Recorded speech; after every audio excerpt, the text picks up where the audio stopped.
David sir, ഇനി ഈ സിറ്റിയിൽ മാത്രമല്ല ഇന്ത്യ മുഴുവൻ അറിയപ്പെടാൻ പോവുകയാണ്. ടൈഗർ അപ്രത്യക്ഷനായിട്ടില്ല. ടൈഗർ ജീവനോടെയുണ്ട്. അവൻ വൈകാതെ തന്നെ തിരിച്ചു വരും. മണ്ടത്തരം നീയാണ് പറയുന്നത്. ടൈഗറിനെ ഡേവിഡ് തരകനുമായിട്ട് കമ്പയർ ചെയ്യുന്നു. ഡേവിഡ് തരകന്റെ ഹോട്ടലിൽ ഇരുന്ന് ടൈഗറിനെ കുറിച്ച് പറയുന്നു. ഒന്നെങ്കിൽ ഫിറ്റ് ആയിരിക്കും, അല്ലെങ്കിൽ അതിന് മാത്രം ധൈര്യം കാണും. എന്തിനാ നിങ്ങൾ ആ പാവത്തിനെ തല്ലുന്നത്? ഇവിടുന്ന് 2 കാലിൽ വീട്ടിലേക്ക് പോകണമെങ്കിൽ മിണ്ടാതെ സ്ഥലം വിട്ടു.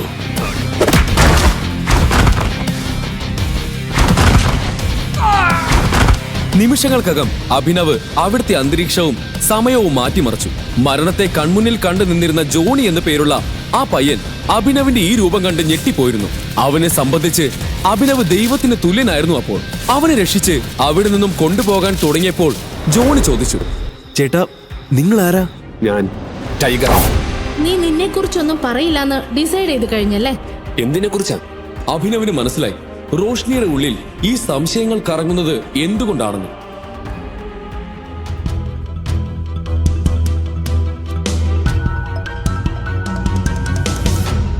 ഹലോ, ഇതെന്താ അഭിനവ്? നിങ്ങൾ കാർ എടുക്കുകയാണോ? നിങ്ങൾ ആരാ? നിങ്ങൾക്ക് എന്താ വേണ്ടത്?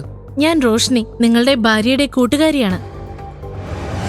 വിക്രമിന്റെ പാർട്ടിയിൽ വെച്ച് അഭിനവ് റോഷ്നിയെ കണ്ടിരുന്നു. അന്ന് അഭിനവ് അവളോട് സംസാരിച്ചില്ലെങ്കിലും പാർട്ടിയിൽ വെച്ച് അവൾ തുടർച്ചയായി അഭിനവിനെ നോക്കുന്നുണ്ടായിരുന്നു. അഭിനവ് ഈ ലോകത്തിന് കാണിച്ചു കൊടുക്കുന്ന ഒന്നും യഥാർത്ഥമല്ലെന്ന് അവൾക്ക് സംശയമുണ്ടായിരുന്നു. ഈ ചോദ്യം ഞാൻ നിങ്ങളോടാ ചോദിക്കണ്ടേ? നിങ്ങൾക്ക് എങ്ങനെ ഇവിടെ ഒരു കാർ വാങ്ങാൻ വരാൻ കഴിയും? നിങ്ങളൊരു ദരിദ്രനാണെന്നാണല്ലോ അനന്യ എന്നോട് പറഞ്ഞത്. അതെ, ഞാനൊരു പാവപ്പെട്ടവനാണ്. ഞാനിത് എന്റെ ബോസിന് വേണ്ടി വാങ്ങുകയായിരുന്നു. റോഷ്നി കുറച്ചുനേരം അവനെ നോക്കിയിട്ട് പറഞ്ഞു, നേരോ?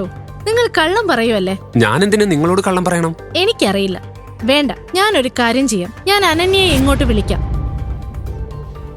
ദൂരെ നിന്നെങ്കിലും അവൾ നിങ്ങളെ കാറിൽ കാണുമ്പോൾ സന്തോഷിക്കും. വേണ്ട വേണ്ട, അവളെ എന്തിനാണ് ഇവിടേക്ക് വിളിക്കുന്നത്? അവളെ എന്തിനും ബുദ്ധിമുട്ടിക്കണം? റോഷ്നി പറ, റോഷ്നിക്ക് ഞാൻ എന്തെങ്കിലും സഹായം ചെയ്തു തരണം. നിങ്ങൾ എനിക്കൊരു ട്രീറ്റ് തരുമോ? എന്താ, നിങ്ങൾ എന്നെ ട്രീറ്റിന് കൊണ്ടുപോവില്ലേ? നോക്ക്, ഞാൻ നിങ്ങളുടെ ഭാര്യയുടെ കൂട്ടുകാരിയാണ്. നിങ്ങൾ എന്റെ ആവശ്യം തള്ളിക്കളയുമെന്ന് ഞാൻ കരുതുന്നില്ല. അഭിനവ് മറുപടി പറയുന്നതിന് മുൻപ് റോഷ്നി കാറിന്റെ വാതിൽ തുറന്ന് പാസഞ്ചർ സീറ്റിലിരുന്നു. അപ്പോഴേക്കും മാനേജർ രേഖകളുമായി വന്നു. അദ്ദേഹം രേഖകൾ അഭിനവിന് നൽകി.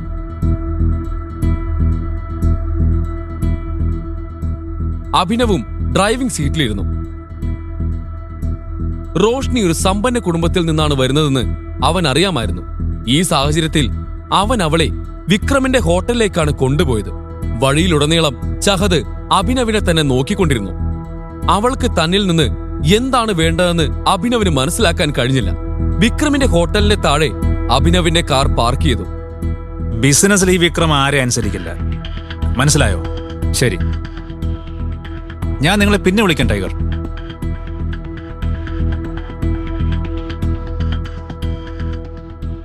അഭിനവിന്റെ ഫോൺ റിങ് ചെയ്തു. അത് വിക്രമിന്റെ കോളാണെന്ന് അവൻ കണ്ടു. വിക്രം? ഹലോ ടൈഗർ, എന്തു പറ്റി? എന്റെ ഓഫീസിന് താഴെ നിങ്ങളുടെ കാർ വരുന്നത് ഞാൻ കണ്ടു. എല്ലാം ഓക്കെ അല്ലേ? യെസ് യെസ്, സത്യത്തിൽ ഞാൻ ഹോട്ടലിൽ ഒരാളുമായി ലഞ്ച് കഴിക്കാൻ വന്നതാണ്. അത് ഞാൻ കണ്ടു. നിങ്ങളൊരു കാര്യം ചെയ്യും, ആദ്യം എന്റെ ഓഫീസിലേക്ക് വരൂ. ഞാൻ എന്റെ VIP കാർഡ് തരാം. അതുണ്ടെങ്കിൽ നിങ്ങൾക്ക് 2 പേർക്കും VIP പരിഗണന ലഭിക്കും. എന്തുപറ്റി? നമുക്ക് പോവാം. റോഷ്നി, ഇവിടെ നിൽക്കൂ. എനിക്കൊരു പ്രധാനപ്പെട്ട ജോലിയുണ്ട്, ഞാനത് തീർത്തിട്ട് വരാം. റോഷ്നി അവൻ പോകുന്നത് നോക്കി നിന്നു. അത് വിക്രമിന്റെ ഓഫീസാണെന്ന് അവൾക്ക് നന്നായി അറിയാമായിരുന്നു.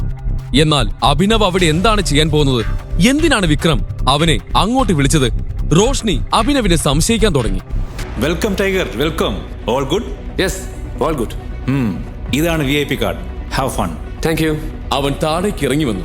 ഈ സമയം റോഷ്നി ഹോട്ടലിന്റെ പുറത്ത് നിൽക്കുകയായിരുന്നു. പോകാമോ? 2 പേരും ഹോട്ടലിന്റെ അകത്തേക്ക് കയറി. അതിനുശേഷം അവിടെ ഒരു ടേബിളിന്റെ അടുത്തിരുന്നു. അഭിനവാണെങ്കിൽ റോഷ്നിയെ നോക്കുന്നത് പോലുമില്ലായിരുന്നു. എന്നാൽ റോഷ്നി അഭിനവിനെ നോക്കിക്കൊണ്ടിരുന്നു. എന്തുപറ്റി? എല്ലാം ഓക്കെ അല്ലേ? എല്ലാം ഓക്കെയാണ്. നീ ഈ ഓഫീസിലാണോ ജോലി ചെയ്യുന്നത്? നമുക്കെന്തെങ്കിലും ഓർഡർ ചെയ്താലോ? എനിക്ക് നല്ല വിശപ്പുണ്ട്. വെയിറ്റർ. അഭിനവ് റോഷ്നിയുടെ ചോദ്യം മനഃപൂർവ്വം ഒഴിവാക്കി. Hello sir, how may I help you? നീ എന്റെ അടുത്ത് നിന്ന് എന്തെങ്കിലും ഒളിക്കുന്നുണ്ടോ? ഇല്ലല്ലോ, സത്യമായിട്ടില്ല. ഞാൻ എന്തിനാണ് വെറുതെ നിന്റെ അടുത്തുനിന്ന് എന്തെങ്കിലും ഒളിപ്പിക്കുന്നത്? 1 സെക്കൻഡ്. അഭിനവ് തനിക്കും റോഷ്നിക്കും വേണ്ടിയുള്ള ഓർഡർ കൊടുത്തു. 2 ജ്യൂസ് പ്ലീസ്. നീ എന്ത് ജോലിയാ ചെയ്യുന്നത്? ഞാനൊരു പ്രൈവറ്റ് ലിമിറ്റഡ് കമ്പനിയിൽ ചെറിയൊരു ജോലി ചെയ്യുന്നു. ഇത് വിക്രം സാറിന്റെ കമ്പനി അല്ലേ? ആ അതെ.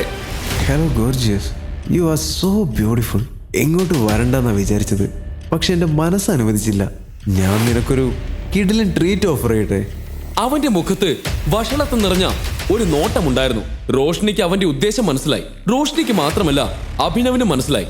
നിനക്ക് കണ്ടൂടെ, already she's in a date with me. ആണോ? ഞാൻ കരുതി നീ ഇവളുടെ കുഞ്ഞനുജനാണെന്ന്. നീ ഇവളുടെ കൂടെ ഡേറ്റിന് വന്നതാണെന്ന് പറഞ്ഞ സ്ഥിതിക്ക് സ്നേഹത്തോടൊന്ന് പറയട്ടെ, ഇറങ്ങി പോടാ ഇവിടുന്ന്. അഭിനവ് കുറച്ചു നേരം മിണ്ടാതിരുന്നു. ഇവൻ എവിടെ വരെ പോകുമെന്ന് അവൻ അറിയണമായിരുന്നു. അപ്പോഴേക്കും റോഷ്നിയുടെ അടുത്തേക്ക് വന്ന് അവൻ പറഞ്ഞു, നിന്റെ സൗന്ദര്യം കണ്ടാലറിയാം നീ ഏതോ നല്ല കുടുംബത്തിൽ നിന്നുള്ളതാണെന്ന്. നീ ഇവനെ പോലെയുള്ളവന്മാരുടെ കൂടെ ഡേറ്റിന് വരാൻ പാടില്ലായിരുന്നു. Standard is important, right? നിന്നോട് അഭിപ്രായം ആരെങ്കിലും ചോദിച്ചോ? പോടാ ഇറങ്ങി. നീ എൻ്റെ കൂടെ വാ. ട്രസ്റ്റ് മീ, നിനക്ക് ഒരു പ്രശ്നവും ഉണ്ടാകില്ല. I would say you don't deserve such a down market boys. ജനിച്ച ഉടനെ ഉപേക്ഷിച്ച അലവലാതി. അഭിനവിന് ഇത് കേട്ടപ്പോൾ സഹിക്കാനായില്ല. അവൻ എല്ലാ അതിരുകളും ലംഘിച്ചിരുന്നു. Come. എന്താ നീ പറഞ്ഞത്? എന്തൊക്കെ പറഞ്ഞതിന് അവൻ ശരിക്കും വാങ്ങിച്ചു. അഭിനവ് മറ്റെന്തും സഹിക്കും, പക്ഷേ അച്ഛനെ കുറിച്ച് മോശമായ ഒരു വാക്ക് പോലും സഹിക്കില്ല. നീ എന്താ പറഞ്ഞത്? ജനിപ്പിച്ച ഉടൻ അച്ഛൻ ഉപേക്ഷിച്ചവനല്ലേ? നിന്റെ അച്ഛൻ എന്താണ് നിന്നെ പഠിപ്പിച്ചത്? എടാ നീ. അവൻ അഭിനവിനെ എന്തൊക്കെയോ ചെയ്യണമെന്നുണ്ടായിരുന്നുവെങ്കിലും അവന്റെ വായിൽ നിന്നും ഒരക്ഷരം പുറത്തു വന്നില്ല. അവന്റെ മുഖത്ത് പേടി നിറഞ്ഞിരുന്നു. എന്താ ഇവിടെ നടക്കുന്നേ? ഇതൊരു റെപ്യൂട്ടഡ് ഹോട്ടലാണ്, മീൻചന്തയല്ല. മാനേജർ, ഇങ്ങനെയുള്ളവന്മാരൊക്കെയാണോ ഈ ഹോട്ടലിൽ കയറി ഇറങ്ങുന്നത്? അവനെ കുറിച്ച് അധികം അടിച്ചതായിട്ട് അഭിനവിനും തോന്നി. കണ്ടില്ല എന്നെ അടിച്ചത്? മൂക്കും മുഖവും എല്ലാം ഇടിച്ചില്ലാതാക്കി. മാനേജർ ആദ്യം അവനെ നോക്കി, അത് കഴിഞ്ഞ് അഭിനവിനെ നോക്കി. അഭിനവ് എന്തെങ്കിലും പറയുന്നതിന് മുൻപ് മാനേജർ തന്നെ പറഞ്ഞു, ഞങ്ങളുടെ VIP കസ്റ്റമറിനെ ഉപദ്രവിക്കാൻ നിനക്ക് എങ്ങനെ ധൈര്യം വന്നു? ഇവൻ ഞങ്ങളെയാണ് ശല്യം ചെയ്തുകൊണ്ടിരുന്നത്. ഇവന്റെ അടുത്ത് എത്ര തവണ വേണ്ട എന്ന് പറഞ്ഞു എന്നറിയാമോ? എന്നിട്ട് അവൻ പിന്മാറിയില്ല. അപ്പൊ പിന്നെ ഇതിന്റെ കൂടെ എന്റെ അച്ഛനെ പറ്റി മോശമായ കാര്യങ്ങളാണ് പറഞ്ഞത്. ഈ കേട്ടത് ശരിയാണോ? കള്ളം, പച്ച കള്ളം. അല്ല, ഈ നിസാര കാര്യത്തിനാണോ നിങ്ങൾ ഇദ്ദേഹത്തെ ഉപദ്രവിച്ചത്? എന്തൊക്കെയാണെങ്കിലും ശരി, നിങ്ങൾ ഇദ്ദേഹത്തോട് മാപ്പ് പറയണം. മാപ്പ് പറയണോ? ഞാൻ ഇവനോടോ? ഇവൻ എന്നോടും എന്റെ ഫ്രണ്ടിനോടും മാപ്പ് ഇങ്ങോട്ട് പറയണം. പറയടാ മാപ്പ്. എടാ നാറി, വാ അടച്ച് മാപ്പ് പറയടാ. നിനക്കറിയില്ല ഞാൻ ആരാണെന്ന്. എന്നോട് മാപ്പ് ചോദിക്കാതെ നിനക്ക് ഇവിടെ നിന്ന് പുറത്തു പോകാൻ പറ്റില്ല. പ്രശ്നങ്ങൾ കൈവിട്ട് പോയിക്കൊണ്ടിരുന്നു. ഇതിനിടയിൽ റോഷ്നി ഇടയിൽ കയറി മാനേജറിനോട് സംസാരിച്ചു. പ്രശ്നം അഭിനവന്റെ അടുത്തല്ല, ദാ ഇവന്റെ അടുത്താ. ഇവനാണ് എന്നെ ശല്യം ചെയ്യാൻ വന്നത്. ഞങ്ങൾ രണ്ടുപേരും ഇവിടെ ലഞ്ച് കഴിക്കാൻ വന്നതാണ്. അതിപ്പോ എന്തായാലും ശരി, ഇദ്ദേഹം മാപ്പ് ചോദിച്ചേ പറ്റൂ. മാനേജർ ഇങ്ങനെ പറയുന്നത് എന്തുകൊണ്ടാണെന്ന് അഭിനവിന് മനസ്സിലായി. അയാൾ അഭിനവിനെ അവന്റെ വസ്ത്രം കണ്ട് ജഡ്ജ് ചെയ്ത് കഴിഞ്ഞിരുന്നു. തന്റെ മുന്നിൽ മറ്റു വഴികളില്ല എന്ന് തിരിച്ചറിഞ്ഞപ്പോൾ അഭിനവ് പോക്കറ്റിൽ നിന്നും വിക്രമിന്റെ കാർഡ് പുറത്തെടുത്തു. അത് മാനേജർക്ക് നീട്ടി. തനിക്കറിയാമോ ഈ കാർഡ് എനിക്ക് ആരാണ് തന്നതെന്ന്? ഇതിൽ എഴുതിയത് വായിച്ചതിന് ശേഷം താനൊരു തീരുമാനം എടുത്തോളൂ. മാനേജർ അഭിനവിന്റെ കാർഡ് വാങ്ങിച്ചതിന് ശേഷം അത് സൂക്ഷിച്ചു നോക്കി. കാർഡിൽ എഴുതിയിരിക്കുന്ന പേര് കണ്ടതും അയാളുടെ കണ്ണുകൾ തള്ളിപ്പോയി. അഭിനവിന്റെ കയ്യിൽ വിക്രമിന്റെ കാർഡ് ഉണ്ടെങ്കിൽ അതിനർത്ഥം വിക്രമും അഭിനവും പരിചയക്കാരാണെന്നാണ്. പെൺകുട്ടികളോട് സംസാരിക്കുന്നതിന് മുമ്പ് വീട്ടിൽ പോയി അമ്മയോട് ചോദിച്ചു പഠിക്കേ എങ്ങനെയാണ് അവരോട് പെരുമാറേണ്ടതെന്ന്. വാ പോകാം. അഭിനവ് റോഷ്നിയെയും തന്റെ കൂടെ കൂട്ടി അവിടെ നിന്നും പുറത്തേക്ക് പോയി. രണ്ടുപേരും കാറിൽ പോയിക്കൊണ്ടിരുന്നു. എന്നാൽ പരസ്പരം ഒന്നും സംസാരിച്ചില്ല. ഇതെല്ലാം സംഭവിച്ചത് കണ്ടിട്ട് റോഷ്നി മനസ്സിൽ എന്തായിരിക്കും ചിന്തിച്ചിട്ടുണ്ടാവുക എന്ന് അവൻ അറിയണമായിരുന്നു. എന്നാൽ കൂടുതൽ എന്തെങ്കിലും ചോദിച്ച് അവൾക്ക് സംശയമുണ്ടാക്കാൻ അവൻ ആഗ്രഹിച്ചില്ല. നീ ഓക്കെ അല്ലേ? സോറി, നിന്റെ മൂഡും ഇന്നത്തെ ലഞ്ചും നശിപ്പിച്ചതിന്. നീ ഓക്കെ ആണെങ്കിൽ നമുക്ക് വേറെ എവിടെയെങ്കിലും പോയി ആഹാരം കഴിക്കാം. ഓക്കെ, ഞാൻ ഇന്ന് മുഴുവൻ ഫ്രീയാ. അവൾ പറഞ്ഞത് കേട്ട അഭിനവ് കാർ മറ്റൊരു ഹോട്ടലിന്റെ മുന്നിലേക്ക് തിരിച്ചു. ആ ഹോട്ടലിന്റെ മുന്നിൽ കാർ നിർത്തി അവർ പുറത്തേക്ക് ഇറങ്ങി. ഹോട്ടലിന്റെ പേര് വായിച്ചതിന് ശേഷം റോഷ്നിയെയും കൊണ്ട് അവൻ അകത്തേക്ക് കയറി. ഈ ഹോട്ടൽ ഡേവിഡ് തരകന്റേതാണെന്ന് അഭിനവിന് മനസ്സിലായി. ഹോട്ടലിനൊപ്പം ഡേവിഡ് വലിയൊരു മാഫിയ ബിസിനസ്സും നടത്തുന്നുണ്ട്. മാഫിയ ലോകത്ത് ടൈഗറിന്റെ പേര് എത്രത്തോളം വലുതാണോ അതുപോലെ വലുതാണ് ഡേവിഡ് തരകന്റെ പേര്. എത്ര ബിസിനസ്സും ആളുകളുമാണോ ടൈഗറിനടുത്തുള്ളത് അത്രയും തന്നെ ഡേവിഡ് തരകന്റെ കയ്യിലുമുണ്ട്. ഇരു സംഘങ്ങൾക്കുമിടയിൽ പല ഭിന്നതകളുമുണ്ട്. ഇന്ന് ഡേവിഡിനെ കാണേണ്ടി വരുമോ എന്ന സംശയം അഭിനവിന്റെ മനസ്സിലുണ്ടായിരുന്നു. അപ്പോ എന്റെ അടുത്ത് നീ നിന്നെ കുറിച്ചൊന്നും പറയില്ലെന്ന് ഡിസൈഡ് ചെയ്ത് കഴിഞ്ഞല്ലേ? എന്തിനെ കുറിച്ചാണ്? അഭിനവിന് മനസ്സിലായി റോഷ്നിയുടെ ഉള്ളിൽ ഈ സംശയങ്ങൾ കറങ്ങുന്നത് എന്തുകൊണ്ടാണെന്ന്. എന്തുവാടോ ഒളിപ്പിച്ചു വെക്കാൻ ഇതിന് മാത്രം എന്ത് രഹസ്യം ഉള്ളത്? അല്ല, നിനക്ക് എന്താ അറിയേണ്ടത്? നീയുമായിട്ട് സംസാരിക്കുമ്പോ നിന്നെ കുറിച്ചല്ലേ എനിക്ക് അറിയണ്ടേ? അല്ല, അതിന് നിന്റെ അടുത്ത് പറയാൻ മാത്രം എന്റെ കയ്യിൽ ഒന്നുമില്ല. ഇതും പറഞ്ഞ് റോഷ്നിയുടെ അടുത്ത് നിന്ന് രക്ഷപ്പെടാൻ അവൻ അങ്ങോട്ടും ഇങ്ങോട്ടും നോക്കാൻ തുടങ്ങി. ഡേവിഡ് സാർ, ഇനി ഈ സിറ്റിയിൽ മാത്രമല്ല ഇന്ത്യ മുഴുവൻ അറിയപ്പെടാൻ പോവുകയാണ്. അതെ, മാർക്കറ്റിൽ നിന്നും ടൈഗർ അപ്രത്യക്ഷമായതോടെ അവന്റെ പേരും ഇല്ലാതായി. തൊട്ടടുത്ത് നിൽക്കുന്നവർ പരസ്പരം സംസാരിച്ചു കൊണ്ടിരിക്കുന്നത് അഭിനവ് ശ്രദ്ധിക്കുന്നുണ്ടായിരുന്നു. അവർ ടൈഗറിനെ കുറിച്ച് ഇങ്ങനെയൊക്കെയുള്ള കാര്യങ്ങൾ സംസാരിക്കുന്നത് എന്തുകൊണ്ടാണെന്ന് മാത്രം അവന് മനസ്സിലായില്ല. അഭിനവേ, പറയടോ, എന്റെ അടുത്ത് നിന്ന് എന്തെങ്കിലും ഒളിക്കുന്നുണ്ടോ? ഇല്ല, ഞാൻ എന്തിനാ വെറുതെ ഒളിപ്പിക്കുന്നത്? ടൈഗർ അപ്രത്യക്ഷനായിട്ടില്ല. ടൈഗർ ജീവനോടെയുണ്ട്. അവൻ വൈകാതെ തന്നെ തിരിച്ചു വരും. നിന്നോട് ഞാൻ പറഞ്ഞതല്ലേ ജോണി, അധികം കുടിക്കരുതെന്ന്. നിന്നെ കൊണ്ട് കൺട്രോൾ ചെയ്യാൻ പറ്റില്ല. ഓരോ മണ്ടത്തരം പറഞ്ഞുകൊണ്ടിരിക്കും. ഇവന്മാരുടെ ധൈര്യം കണ്ടില്ലേ? ഡേവിഡ് തരകന്റെ ഹോട്ടലിൽ ഇരുന്ന് ടൈഗറിനെ കുറിച്ച് പറയുന്നു. ഒന്നെങ്കിൽ ഫിറ്റ് ആയിരിക്കും, അല്ലെങ്കിൽ അതിന് മാത്രം ധൈര്യം കാണും. മണ്ടത്തരം പോലും. മണ്ടത്തരം നീയാണ് പറയുന്നത്. ടൈഗറിനെ ഡേവിഡ് തരകനുമായിട്ട് കമ്പയർ ചെയ്യുന്നു. വിസ്കിയും നാടൻ ചാരയുമായി എന്ത് താരതമ്യം? ഞാൻ പറയുകയാണ്, ടൈഗർ ജീവനോടെയുണ്ട്. He will return soon. Johnny പറയുന്ന വാക്കുകൾ കേട്ടപ്പോൾ അഭിനവ് ശരിക്കും ഞെട്ടി. ജോണി മദ്യത്തിന്റെ പുറത്ത് പറയുന്നതാണോ അതോ തെളിവുകളുടെ അടിസ്ഥാനത്തിൽ പറയുന്നതാണോ എന്ന് അവൻ അറിയണമായിരുന്നു. അഭിനവ്, നീ ഇപ്പൊ എന്താ പറഞ്ഞേ? നീ എന്റെ കൂട്ടുകാരിയോട് കള്ളം പറയുകയാണോ? ഏത് കൂട്ടുകാരി? അനന്യ. അനന്യ? ഇല്ല, ഞാൻ എന്തിനാണ് അവളോട് കള്ളം പറയുന്നത്? അങ്ങനെയൊന്നുമില്ല. പിന്നെ റോഷിനി, എനിക്ക് വളരെ പ്രധാനപ്പെട്ട ഒരു ജോലിയുണ്ട്. അതുകൊണ്ട് എനിക്ക് ഇപ്പോൾ തന്നെ പോകണം. നിനക്കറിയാലോ, ഞാൻ അനന്യയുടെ ഭർത്താവാണ്. വീട്ടിലെത്താൻ ഒരല്പം വൈകിയാൽ അവൾ എന്നെ കൊല്ലും. അവൾക്ക് സംശയം തുടങ്ങും. സംശയമോ? നിന്നെ കുറിച്ചോ? അവൾക്ക് നിന്നെ കാണുന്നത് പോലും ഇഷ്ടമല്ല. നിന്നെ കുറിച്ച് അവൾ ചിന്തിക്കുന്ന പോലുമില്ല. പിന്നെന്തിനാ അവൾക്ക് നിന്നെ സംശയം? അതെ, എനിക്കറിയാം. എങ്കിലും എനിക്കിപ്പോ പോയേ പറ്റൂ. ഞാൻ നിന്നെ വീട്ടിൽ വിടണോ? നമ്മൾ ഇനി എപ്പോഴാ കാണുക? ഇതിന് മറുപടി പറയാതെ റോഷ്നിക്കൊപ്പം അഭിനവ് ഹോട്ടലിൽ നിന്ന് പുറത്തിറങ്ങി.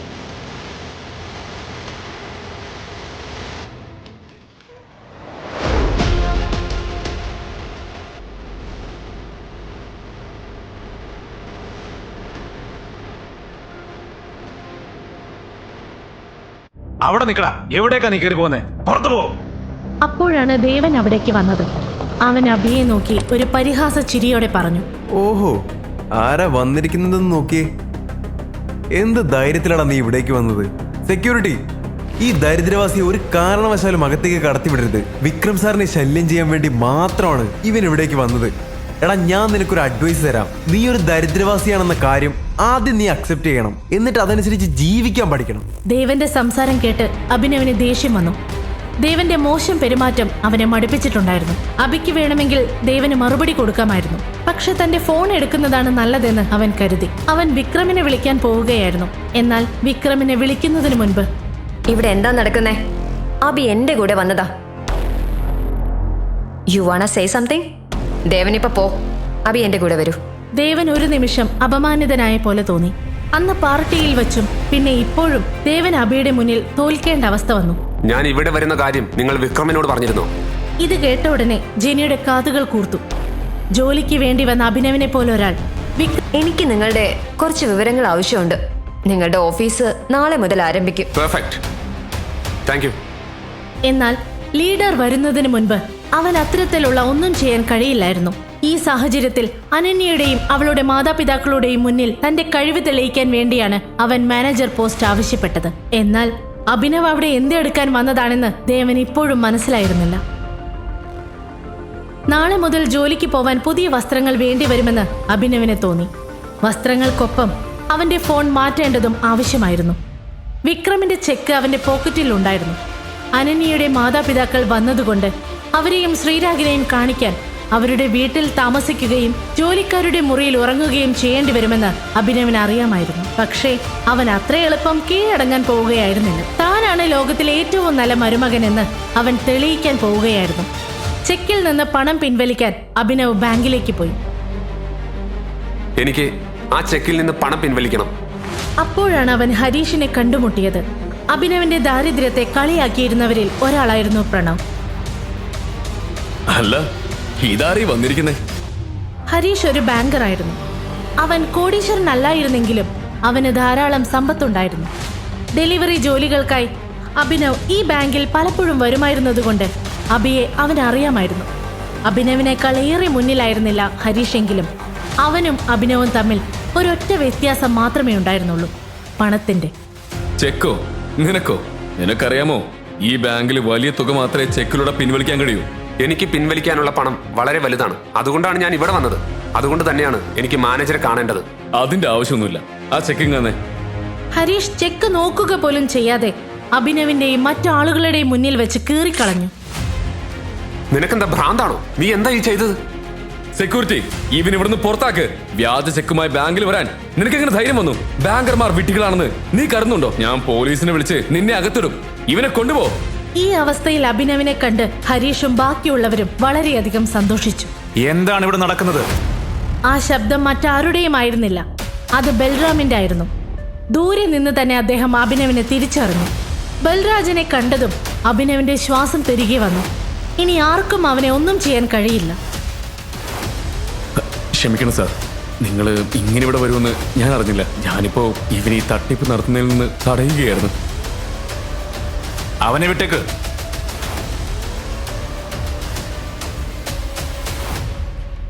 അഭിനവ് നിശബ്ദമായി ബൽരാജിനെ പിന്തുടർന്നു. എന്നാൽ ബൽറാം എന്തിനാണ് അഭിനവിനെ കൂടെ കൊണ്ടുപോകുന്നതെന്ന് ഹരീഷിനും മറ്റുള്ളവർക്കും മനസ്സിലാക്കാൻ കഴിഞ്ഞില്ല. ഹരീഷും അവരെ പിന്തുടരാൻ തുടങ്ങിയപ്പോൾ ബൽറാം പറഞ്ഞു, ഞാൻ നിന്നോട് എന്റെ കൂടെ വരാൻ പറഞ്ഞോ? ഇല്ല സാർ. ബൽറാം അവനെ നോക്കിയപ്പോൾ ഹരീഷിന്റെ കാലുകൾ നിശ്ചലമായി. ബൽറാമിന്റെ പെരുമാറ്റം കണ്ട് അഭിനവ് ഭയന്നു. ബൽറാം അവിടെയുള്ള ആളുകൾക്ക് അഭിനവിന്റെ ഐഡന്റിറ്റിയെ കുറിച്ച് സംശയം തോന്നിക്കുന്ന ഒന്നും ചെയ്യില്ലെന്ന് അവൻ പ്രത്യാശിച്ചു. ഇവൻ ഒരു തെറ്റ് ചെയ്തിട്ടുണ്ടെങ്കിൽ മാനേജർക്ക് അതിനെക്കുറിച്ച് അറിയണം. നിങ്ങൾ നിങ്ങളുടെ തലത്തിലാണ് നടപടിയെടുക്കുന്നതെങ്കിൽ ഒരുപക്ഷെ മാനേജർക്ക് അതൃപ്തി തോന്നാൻ സാധ്യതയുണ്ട്. ശരി സാർ. വരൂ. ബൽരാജ് അഭിനവിനെ നോക്കി തന്റെ കൂടെ അകത്തേക്ക് വരാൻ ആംഗ്യം കാണിച്ചു. ഇരുവരും ഒരുമിച്ച് മാനേജറുടെ ക്യാബിനിലേക്ക് പ്രവേശിച്ചു. മാനേജർ കസേരയിലിരുന്ന് കമ്പ്യൂട്ടറിൽ ജോലി ചെയ്യുകയായിരുന്നു. അദ്ദേഹത്തിന്റെ ശ്രദ്ധ ആകർഷിക്കാൻ ബൽറാം വാതിൽ ശക്തിയായി അടച്ചു. പെട്ടെന്ന് മാനേജറുടെ കണ്ണ് വാതിലിൽ പതിഞ്ഞു. ബൽരാജ് മുന്നിൽ നിൽക്കുന്ന ടൈഗർ, നിങ്ങളെ കണ്ടതിൽ സന്തോഷമുണ്ട്. നിങ്ങൾ ഇവിടെ ഉള്ളത് കൊണ്ട് തന്നെ തീർച്ചയായും നിങ്ങൾ ഞങ്ങളെ എല്ലാ പ്രശ്നങ്ങളിൽ നിന്നും രക്ഷിക്കുമെന്ന് ഞങ്ങൾക്ക് ഉറപ്പുണ്ട്. അതൊക്കെ ഇദ്ദേഹം ചെയ്തോളും. പക്ഷെ ആദ്യം നിങ്ങൾ നിങ്ങളുടെ സ്റ്റാഫിനെ ഒരു പാഠം പഠിപ്പിക്കണം. അഥവാ ഞാൻ എൻ്റെ വഴിക്കൊരു പാഠം പഠിപ്പിച്ച പിന്നെ എന്താണ് സംഭവിക്കുന്നതെന്ന് നിങ്ങൾക്കറിയാമല്ലോ. എന്തുപറ്റി? അവരെന്താ ചെയ്തത്? അഭിനവിന് സംഭവിച്ച കാര്യങ്ങളെല്ലാം അദ്ദേഹം മാനേജറോട് പറഞ്ഞു. ഇത് കേട്ടുടൻ അദ്ദേഹത്തിന് രക്തം തിളച്ചു. അവൻ എങ്ങനെ അതിന് ധൈര്യം വന്നു? ഞാൻ അവനൊരു പാഠം പഠിപ്പിക്കാം. അദ്ദേഹം ശരവേഗതയിൽ ഹരീഷിനോട് തന്റെ ക്യാബിനിലേക്ക് വരാൻ ആവശ്യപ്പെട്ടു. ഹരീഷ്, ഹരീഷ്, അകത്തേക്ക് വാ. ഇതിനിടയിൽ ഹരീഷ് അവിടെ എത്തി. നീ എന്താണ് ചെയ്തത്? അവൻ കൊണ്ടുവന്ന ചെക്ക് കീറിയത് ആരാണ്? സാർ, ഇവനൊരു ഡെലിവറി ബോയ് ആണ്. അവൻ ബാങ്കിൽ കൊണ്ടുവന്നത് ഒരു വ്യാജ ചെക്കായിരുന്നു. അവൻ എന്താണ് വിചാരിച്ചത് ഇവിടെ ലോട്ടറി സിസ്റ്റം ആണെന്നോ?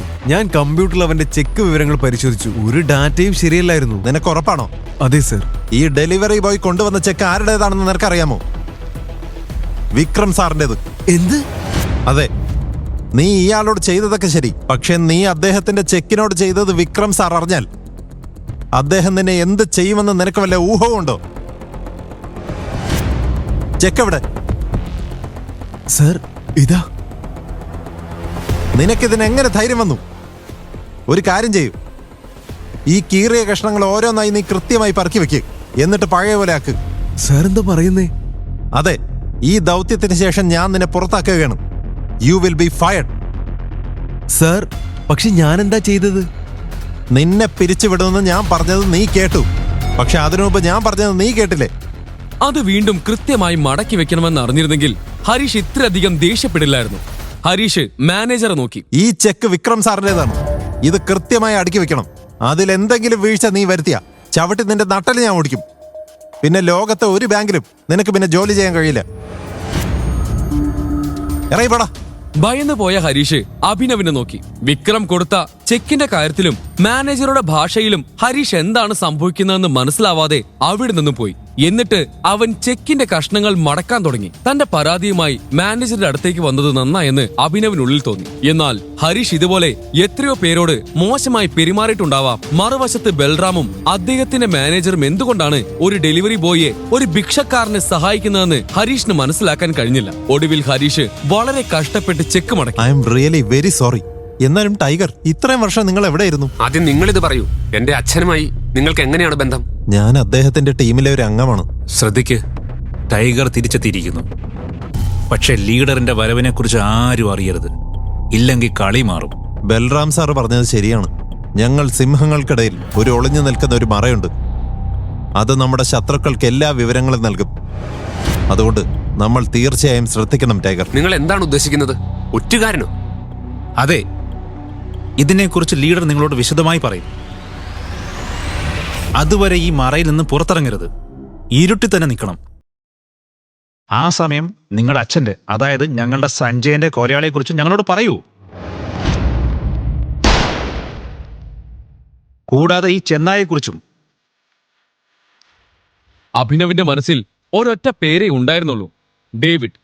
റാണ സഞ്ജയനെ ചതിച്ചതുപോലെ ഡേവിഡും അവന്റെ അച്ഛന്റെ പാത പിന്തുടരുമെന്ന് അഭിനവിന് ഉറപ്പായിരുന്നു.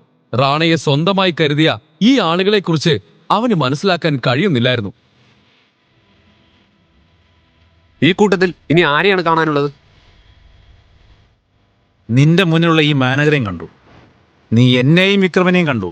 അമർ, സുൽത്താൻ, അലീന, ഇവരാണ് ബാക്കിയുള്ള 3 പേർ. അലീന? ഞങ്ങളുടെ ഗ്രൂപ്പിൽ ഒരു പെൺകുട്ടിയുണ്ടോ? അതെ, ഇതിനു മുമ്പ് അവളുടെ അമ്മായിയായിരുന്നു ഈ സ്ഥാനത്ത്. 1 വർഷം മുമ്പ് അവർ മരിച്ചു. അതുകൊണ്ട് അലീന അവരുടെ സ്ഥാനം ഏറ്റെടുത്തു. അവൾ വെറുമൊരു പെൺകുട്ടിയല്ല, അവൾ തീയാണ്, ജ്വലിക്കുന്ന തീ. അവളൊരു കൊടുങ്കാറ്റാണ്. അലീനെ പോലൊരു പെൺകുട്ടിയെ ഞാൻ എൻ്റെ ജീവിതത്തിൽ കണ്ടിട്ടില്ല. രൂപം, ബുദ്ധി, ആറ്റിറ്റ്യൂഡ് ഇവയെല്ലാം അവൾക്കുണ്ട്. എനിക്കൊന്നും മനസ്സിലാവുന്നില്ല. അവൾ വാശിക്കാരിയാണ്. എന്റെ വാശിയേക്കാൾ കുറവാണ് അവളുടെ വാശിയെന്ന് തോന്നുന്നു. ഞങ്ങളുടെ ഗ്രൂപ്പിലെ ഒരേ ഒരു പെൺകുട്ടിയാണ് അവൾ എന്ന് പറയാം. പക്ഷേ അവളെ പറഞ്ഞു മനസ്സിലാക്കാൻ ഞങ്ങൾക്കാർക്കും കഴിയില്ല. ഇത് കേട്ട ഉടൻ എവിടേക്കാണ് ബൽറാം സംസാരിച്ചു വരുന്നതെന്ന് അഭിനവിന് മനസ്സിലായി. താനാണ് ടൈഗർ എന്ന് അലീനയെ ബോധ്യപ്പെടുത്തുക അത് അഭിനവിന് ബുദ്ധിമുട്ടുള്ള കാര്യമായിരിക്കും. എന്നിട്ടും ഈ വെല്ലുവിളി ഏറ്റെടുക്കുന്നത് അഭിനവ് ആസ്വദിക്കുകയായിരുന്നു.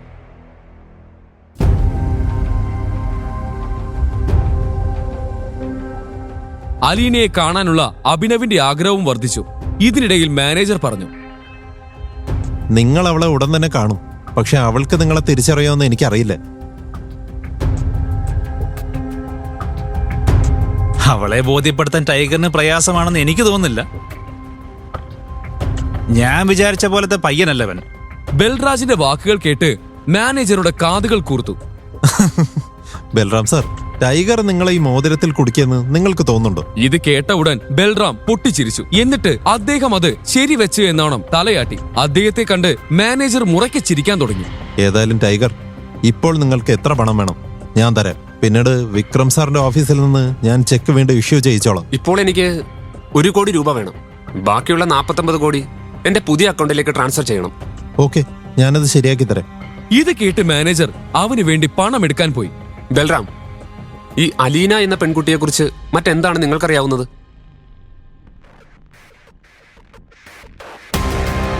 എനിക്കെല്ലാം അറിയാം. പക്ഷെ നിങ്ങൾ ഉദ്ദേശിക്കുന്ന പോലെയൊന്നുമല്ല. ഇല്ല, ഞാൻ ഉദ്ദേശിച്ചത് ബൽറാം, നിങ്ങൾക്ക് ഞാൻ എന്താ ഉദ്ദേശിച്ചതെന്ന് അറിയാമല്ലോ. അതെ അതെ, നിങ്ങൾ ഉദ്ദേശിച്ചത് എനിക്കറിയാം. അവൾക്ക് ദേഷ്യം വരാനോ അല്ലെങ്കിൽ സ്വയം ദേഷ്യപ്പെടാനോ അവസരം കൊടുക്കരുത്. ഒരു പട്ടിയെ പോലെ അവളുടെ പിന്നാലെ നടക്കരുത്. ഒട്ടും തമാശ പറയരുത്. തമാശ പറയുന്നവരെ അവൾ കൊല്ലും. ഏതായാലും ടൈഗർ, നിങ്ങൾക്കിപ്പോൾ ഒരു കാറ് വേണം. ഞാൻ എൻ്റെ മാനേജറോട് പറയാം. നിങ്ങൾ ഇവിടുന്ന് നേരെ ഗ്ലോ മോട്ടേഴ്സിലേക്ക് പോകൂ. അവിടെ ഒരു കാർ നിങ്ങൾക്കായി കാത്തിരിക്കുന്നുണ്ടാവും. ഞാൻ ഇപ്പം തന്നെ പണം നൽകുകയാണ്. നിങ്ങൾക്ക് തോന്നുമ്പോൾ എനിക്ക് ഇരട്ടിയെ തിരിച്ചു തന്നാൽ മതി.